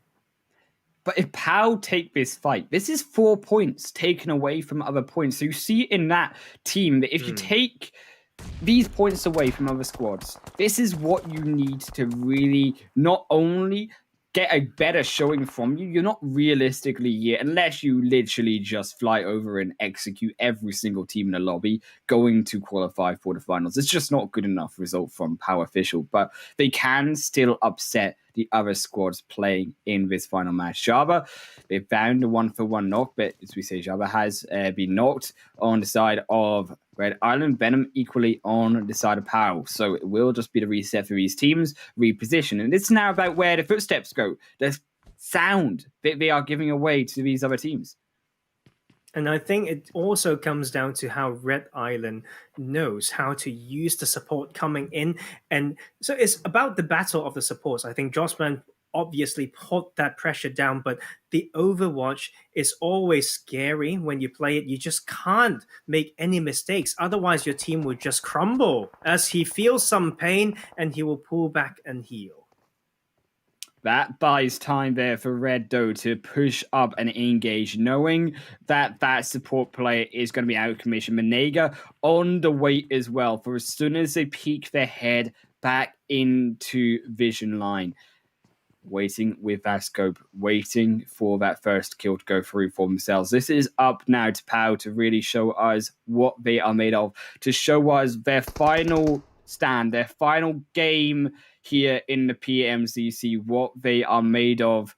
It's Red Island. Can they be upset? Can they be denied away a spot at the very top? See, like, this is what I don't agree with, right? Like Joshua sending it in to a position, within the car sound rendering distance to turn this fight into a very linear left and right or like west and east fight. He had the position to use that pressure. Why doesn't he keep using it or just use that information to get another off angle? But this may just be how they fall apart. Like Clivo just get knocked with that nade and will be followed up very soon. Clivo going to be the first to fall. Java, no way to put on their own. Venom as a solo player. This is where the team is split. This is where Red Island, as this full squad, the power of numbers showing up strong once again. Showing you the basics here of Red Island. Why POW are down on the opposite end of our leaderboard. Fortunately for Venom, it is now time to book it. It is now time to take that card. Disengage the heck out of this one because Red Island, they are hunting you down. It will just be the final two players to see if they can continue. Venom did get knocked. Now it is down to the solo.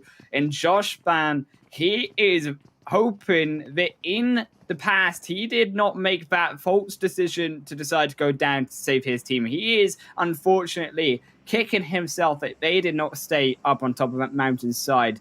This is POW on the edge of life, on the edge of the competition. The final moments as Red Island hunt them down. Who will be the one to steal the deal? It will be Impulse and the help of Manega to close this one off as OG, they too fight their own fight against Atom and also the Busy Hunters crossing over that bridge. And of course, Power Officials officially out of the tournament. Thank you for playing. Thank you for showing us, what you can do, but obviously from that play, what you shouldn't do, right? Just crashing in, drove in as well, Jospin, and then decide to go on foot around the wall within a range that you can give away footsteps. So we do learn. I hope they do learn. And Atom needs to also learn because they tried to play this pocket and stuck around multiple teams, losing 2 players though.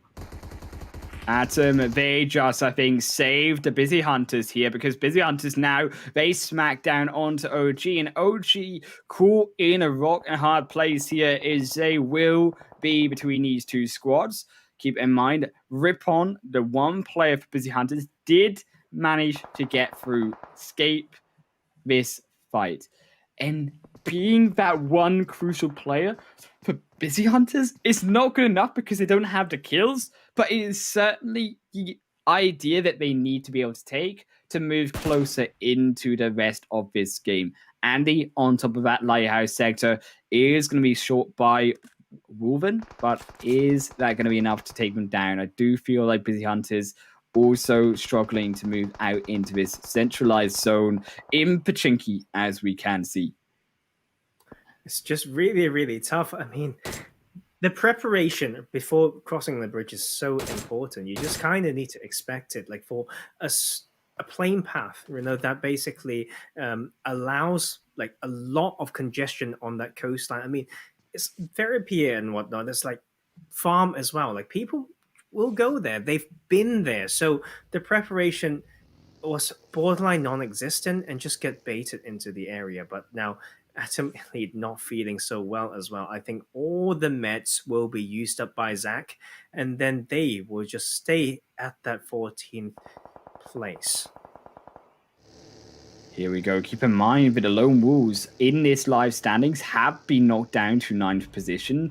The Luderers have now taken up to that 8th spot. 2 fan are behind them. So this is now up to the Lost Wolves here, to be able to take their spot back, to be able to take their position in this leaderboard back. So it will be still that top 8. Keep in mind, the top 8 only go through to the PMCC Grand Final as K9 up against IND now. These two teams up in the top. K9 looking to make that 100-point mark, getting the Sentry alongside, which IND have already managed. As those nades get thrown in by Shashank into the house that K9 used to control. And this is a bit of a waste of utility, I feel like. Yes, they have, smoked the road, they pushed them out, and but are they in position to capitalize on this? Are they going to come in and take this compound away and at what cost? Because headshot hills are very scary. I feel like they can keep eyes around here, look at the battlefield, and people can third party from across. It's talk about third parties. Well, there is Tufan. And Tufan, well, they are currently in 10th position. This is the opportunity for kills that they need. Is K9 to overlook still IND with slow fight and expect it to be slow here. Don't expect a rush as McFries does go unscathed with that vehicle on the backside as this zone continues to close around these teams. As Rog going to be in one crucial position, but is still in play. Potato Hill here, Tarzan. And Potato Hill, tricky. Like I think I've yet to see a lot of teams that are non-T1 to use it to their advantage properly. Sometimes they're too greedy in splitting too far on Potato Hill, or they just kind of, crowd up in a way that doesn't make use of that spot. So, I don't know, but I still think IND need to show some caution towards what may happen to them on that north side. Headshot Hills is very, very dangerous. IND waiting. This is a lot of waiting has been done, but what can they bring realistically? Because keep in mind, they don't have the utilities anymore. They used all of that, the smokes and nades, to get into that building. And well, they now kind of got to this point where, as you say, in step 2 of their 10-step plan, well, what do we do now? Exactly right. I actually didn't like the movement there. Like, is anyone even looking at the north? I can basically, okay, I might be a bit cocky here, right? But I think I'm experienced enough to tell where these can end. And the fact that I don't see anyone looking at the back is just hurting my brain. Lost Wolves are going to try to defend as well their position against none other than the team ahead of them in 8th position. The leader is they gatekeep them away. So important in this zone. It is about how the Lost Wolves will defend. Because keep in mind, the Lost Wolves, this is the reason on a wrangle why they are so low down. They went against the fight here in game number 1 of today. They got destroyed by POW in game number 1, and this is why those few points in that one game where we weren't able to pick up enough is put them in that 9th position, as you can see. Conquer as well, making their rotation into zone, and this is going to be the scoreline and the news headline of this game so far. How these teams look to position inside a very tricky and fairly open zone once again. And you know what? I just love this type of circle because it's about controlling a pocket, going in the open, what seems to be open, but if you have the map knowledge, you can pick the best dip and control the most ground. And then, down to your 13 teams, it remains to be a bit slow because there's just quite a lot of compounds in here. But one thing that I'm waiting to see these teams do, right, is yes, your spot may still be in a circle, but you need to see where it is in relation to the rest of the new circle. Therefore, you may need to, for example, move your car, repark them, hide them in a different way. These are the small things that matter. Conqueror, they found a double nade into the gas. They found as well the second onto Rogue. A Rogue here of Hat. Is it will be now Ramirez to fire back, but no shot's going to be found. Ramirez instead going to half HP, and now there is no more support realistically. What can you do? Ramirez down to such sliver of HP. You're going to have to watch as your teammates do fall down. Busy Hunters, Wolven has now fallen into the zone, sending Busy Hunters to the solo player Rippon over in Pachinki. As you can see on that map, there's also IND. They struggle on their entrance in Kronos. They didn't know where to go. The zone now left them, meaning that they have been in this tight issue between Tufan and K9. And that is the thing, right? Like, if they kept an eye behind them, they would know they could wide rotate like what Fries is doing, and they don't need to lose that, right? But Rob also, like I mentioned about Potato Hill, you don't split like that, and they lose 1, 2. Now the third one, the fourth one may just be coming through, and Conqueror takes this win. That is Rogue going to also be eliminated, as you can see, in 11th position right now. Busy Hunters can even send them down to 12 and the overall final standings. Fortunate for Rogue, but as you say, you need to be able to control that Potato Hill better. That split cost them their position and their hopes into the PMCC Grand Finals. So will now be the lone Lost Wolves here. I don't know why I keep saying lone. I mean, they look to be a little bit alone here inside the zone, but it is Tufan behind them. So we do have to keep in mind that there are still bodies, there are still players to throw at a problem in all sides beside them. And this is, in one way, very good for Lost Wolves because they can pick up loads of points in doing so. But on the other point, there's easily then more chance for them to be knocked out. And I think, once again, like we learned from the past, we've learned from other people's mistakes. You need to have a reason why you're splitting around Pachinki like this. 11 teams still there. You can get crashed from different sides or whatnot. You need to understand, right, how to control and whether you can get out after. And that is making, like what I mean by learning from other people's mistake was, for example, what happened to IND on Sanhok, right? The Cam Alpha situation. I think history may repeat itself on a different team. Now, Tufan, like they need to make some aggressive plays. They need to start getting info. Everyone who might need to rotate, everyone who's get caught off guard matters so much to them because just look at that points, the amount of points that they need. They can actually do it, but they can't do it with low kill counts. Every point that they don't take that goes into the hands of the Lutrous and the side of the Lost Wolves is just detrimental to Tufan. Yeah, it is about how aggressive Tufan want to be because you need to go out guns blazing or just go out all together because as that zone does shift away, they are on the edge of the blue. It leaves some minimal time to be able to realistically rotate here. And Lost Wolves are going to be one of those teams that we need to beat in their way. In contention of them is also K9 look to aggress on this exact hill that the Lost Wolves are looking to control and get past through that roadside. K9 with a massively aggressive entrance in. So joining them will be Conqueror, and this is down into the noodle chopsticks we go of the edge of Pachinki as K9 gets stuck inside the gutter. This is, sometimes we call this the game-winning rotation, right? You go you full send because this is your chance to take a spot. Those gutters are how Conqueror and K9 shared that idea and will be able to make further, I believe. But we also have other people coming. Will their luck be the same? It's Red Island join into the action. They want a piece of this kill count as they will to edge their way in. They're looking for a third chicken dinner today as it will be Ghost.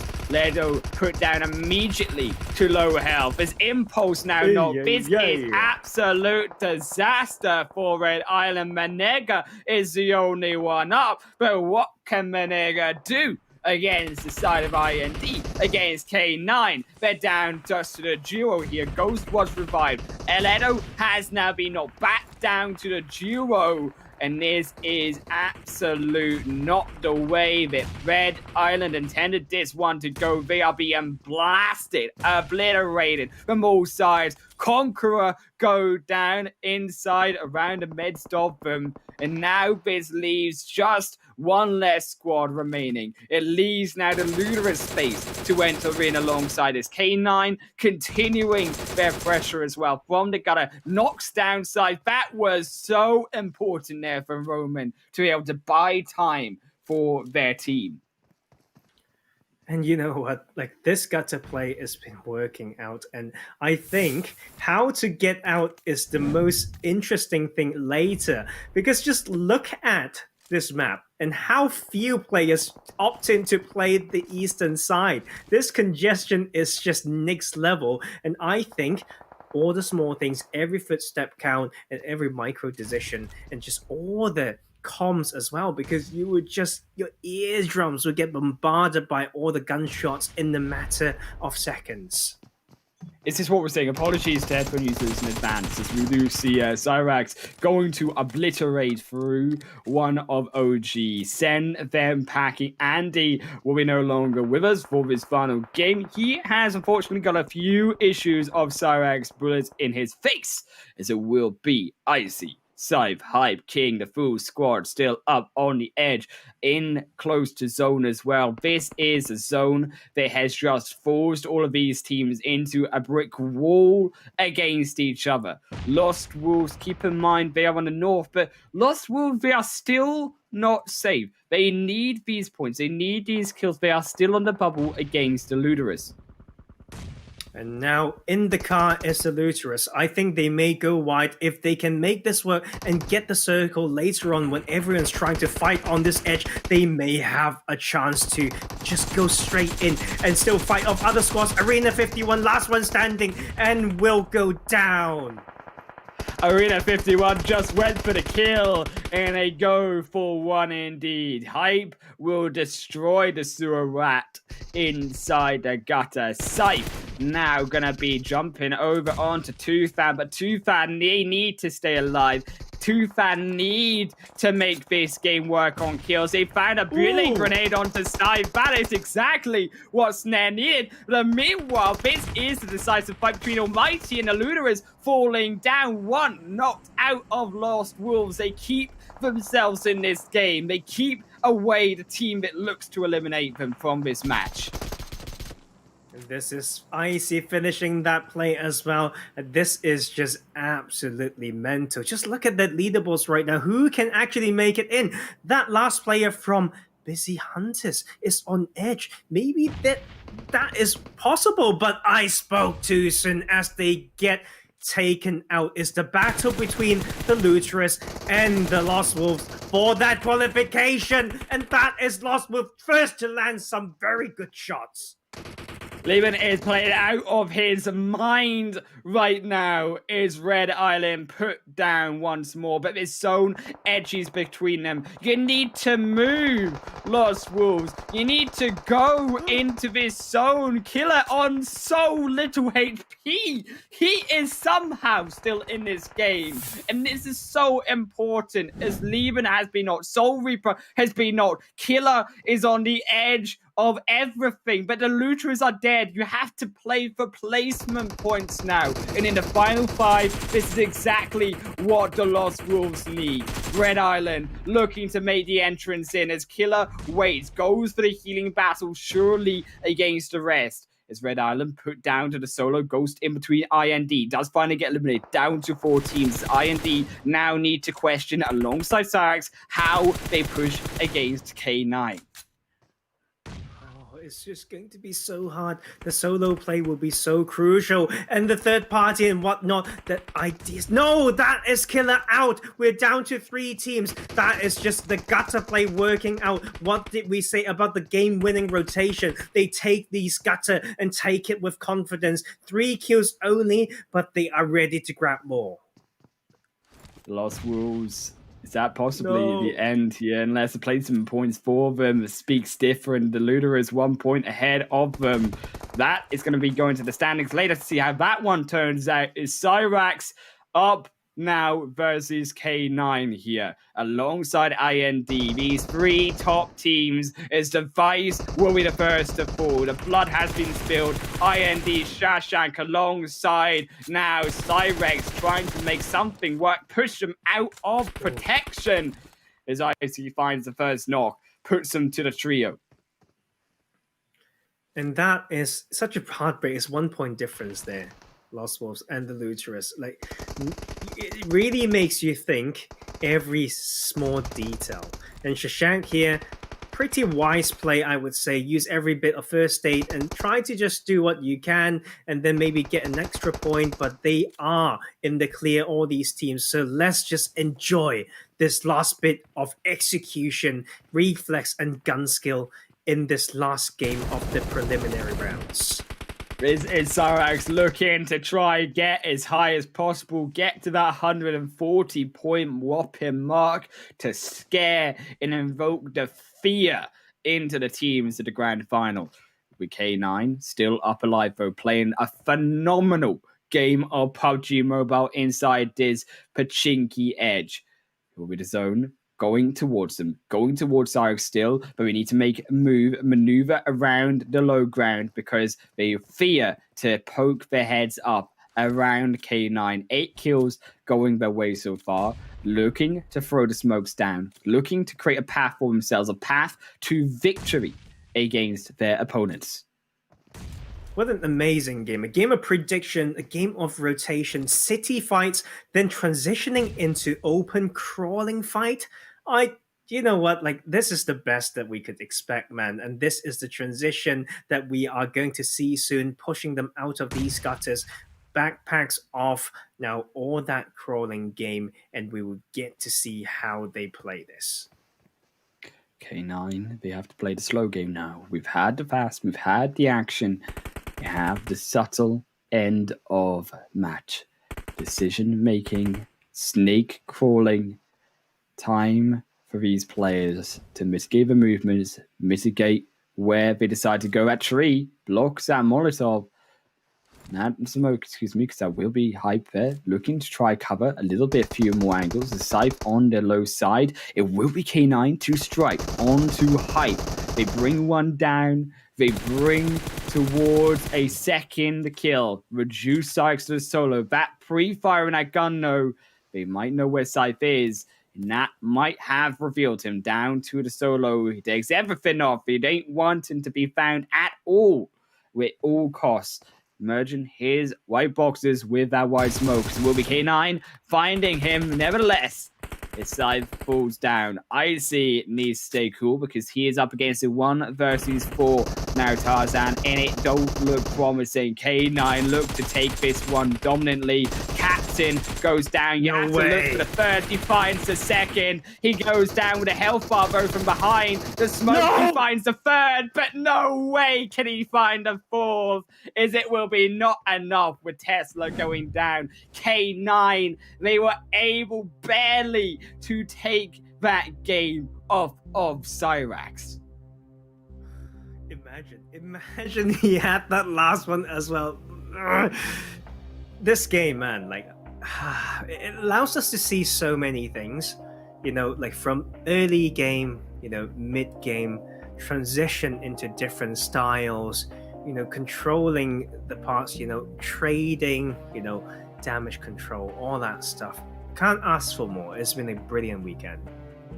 This was an absolute smackaroni, bangaroni, beautiful match coming through from this last game. Pachinki of all places, the noodles of all places, gonna be with the chopsticks to finish it off. In K9, they took a glorious chicken dinner as we go through to the highlights and see just how this one broke down. IND tried to come in. They actually claimed that spot. I mean, it worked out kind of for them. They made it towards the end, but Conqueror will fall earlier than we want, not before they take one brilliant fight on Potato Hill. IND continue their aggression onto Conqueror, as we say. Conqueror in the midst of everything, though, smoking up to survive, but just unable to survive long enough. As it was also Cyrax looking to struggle, but he kept all 4 players alive, and that was delay from K9, allowing him to stay up. As Toothan also alongside OG on this south end did struggle indeed. There's also, you saw Arena 51 fall down there to Cyrax, picking up one of the kills. At least is also UV. Finally, Toothan died. The last game, these last bits, the gutters in play. Down to 2 team transitioning into this open ground and down to the 4v1. Icy knocked 1, knocked 2, and he almost took it as well. That was just a low health bar there, getting tested, but no more bullets in the clip. And it was Cyrax to take the victory, but not the top of the leaderboard. K9 still take through the top with that chicken dinner victory. Sorry, excuse me, because they've got 23 points in total with the 15 points of that chicken dinner.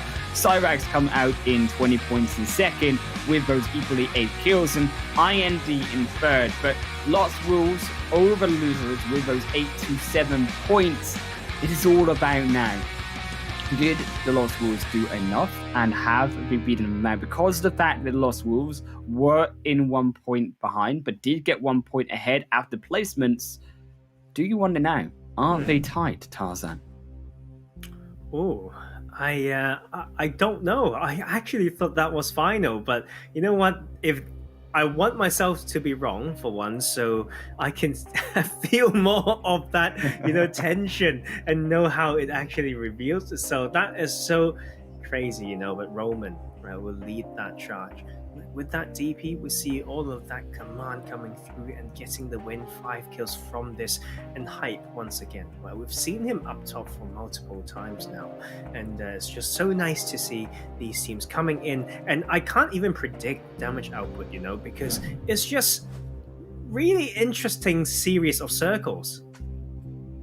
Right, indeed, because we have hype here going through onto the top. Cyrax showing through all of those circles, but we're still able to control it. Alongside, I think, K9, who are very much more reserved, and that is why you only see Roman on that leaderboard, as it was Cyrax to top 2 of the damage overall. They take overall the highest not the highest amount of damage, so excuse me, because it was K9 to take the highest amount of damage overall, still getting 17 and 48 damage, 23 points in total with those 8 kills. And just behind them, Red Island there, taking almost that same amount of damage, even though they finished out in 5th. And you can see Red Island showing us that they really did do a lot of work to stop so many of these teams in those final moments.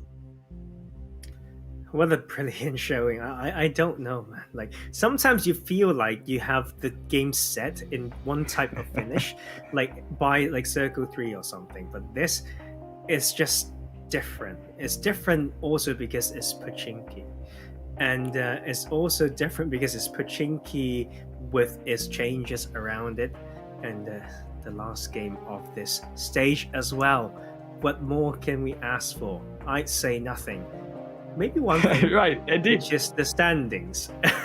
And we'll get to see that soon, and that we will reveal all that last bits.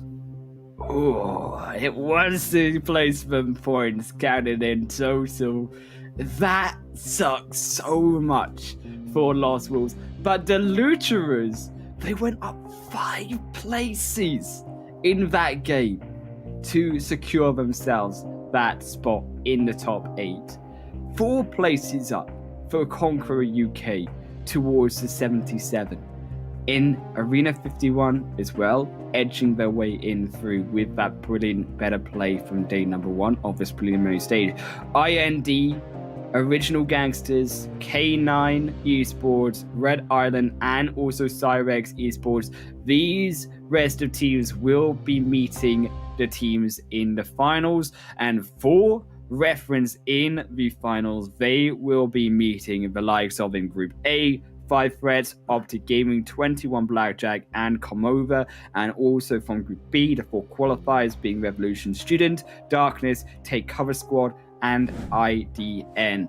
And straight away, I'm gonna get confused in casting because IND, IDN, that is 2 close letters for me, but also close games were also these chicken dinners, Tarzan. And I think it's just like one wonderful series of games, and like reminds me, like of how we predicted it at the start, but at least there's one thing that I'm really glad about. We formed these ideas in our heads about like how certain teams play, and looking at those standings, I feel like those are actually the best 8 teams who've shown some strengths or whatnot in this group that has had grit. They try to take some action. They are those 8 teams that didn't rely on luck as much. They took initiative, and that I think is the best way to say it. Like otherwise I feel like it would sting me to see, oh, maybe there's a team who is only playing in a very passive way and just keep getting the circle. I don't want that to be the reason for someone to qualify. Of course, luck is always part of it, but I think all these 8 teams fought in a very honorable way to get their spot, and that is what I really, really love to see. Yeah, I think that overall these teams have shown their strengths, will now have to show their strengths in the PMCC Grand Finals, because PUBG Mobile Campus Championship is going to be here once again Friday, Saturday, Sunday this next week, and it will be all of those 16 top teams to compete for 5,000 euros worth of prize pool. You do not want to meet it. It will be the same time and the same place on the PUBG Mobile Europe YouTube channel, and it has been a beautiful set of matches, and it has been beautiful to cast alongside you here, Taz, and it's been a beautiful set of matches controlled, of course, by the production team over in some place yonder in Star Ladder. And thank you also to Timo for alongside us, the man behind it all, win the production crew for at least English broadcast. And we will see you guys next week on Friday for the PMCC Grand Final. See you then.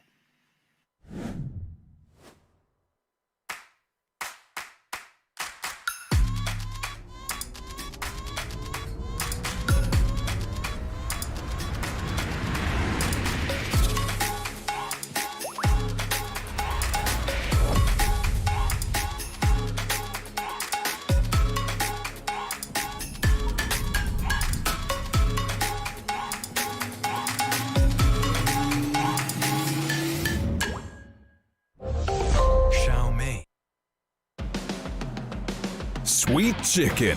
The group stage was fantastic. Sophisticated strategy, tricky moves, and outrageous kills. And you know what? PUBG Mobile Campus Championship Western Europe has got more. Now, when the sand has settled for a little, let us walk you through what's coming next. The 4 leaders of the groups will instantly move to the finals starting on May 14th. And those who weren't as skillful on the battlefield as their peers and took places from 5th to 12th will fight in the preliminaries, held for 2 days, from May 8th to 9th.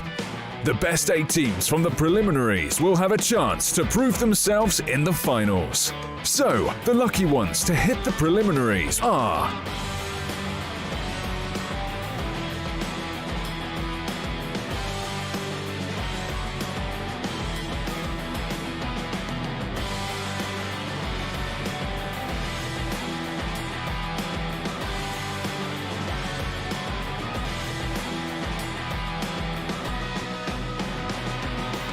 Remember that at the finals, the top teams of the tournament will rip each other to pieces, not just for some chicken, but for the prize of 5,000 euros. The guns are loaded and the chicken is roasted. Come join us on the thrill of PUBG Mobile Campus Championship Preliminaries on May 8th and May 9th. See you on the battlefield.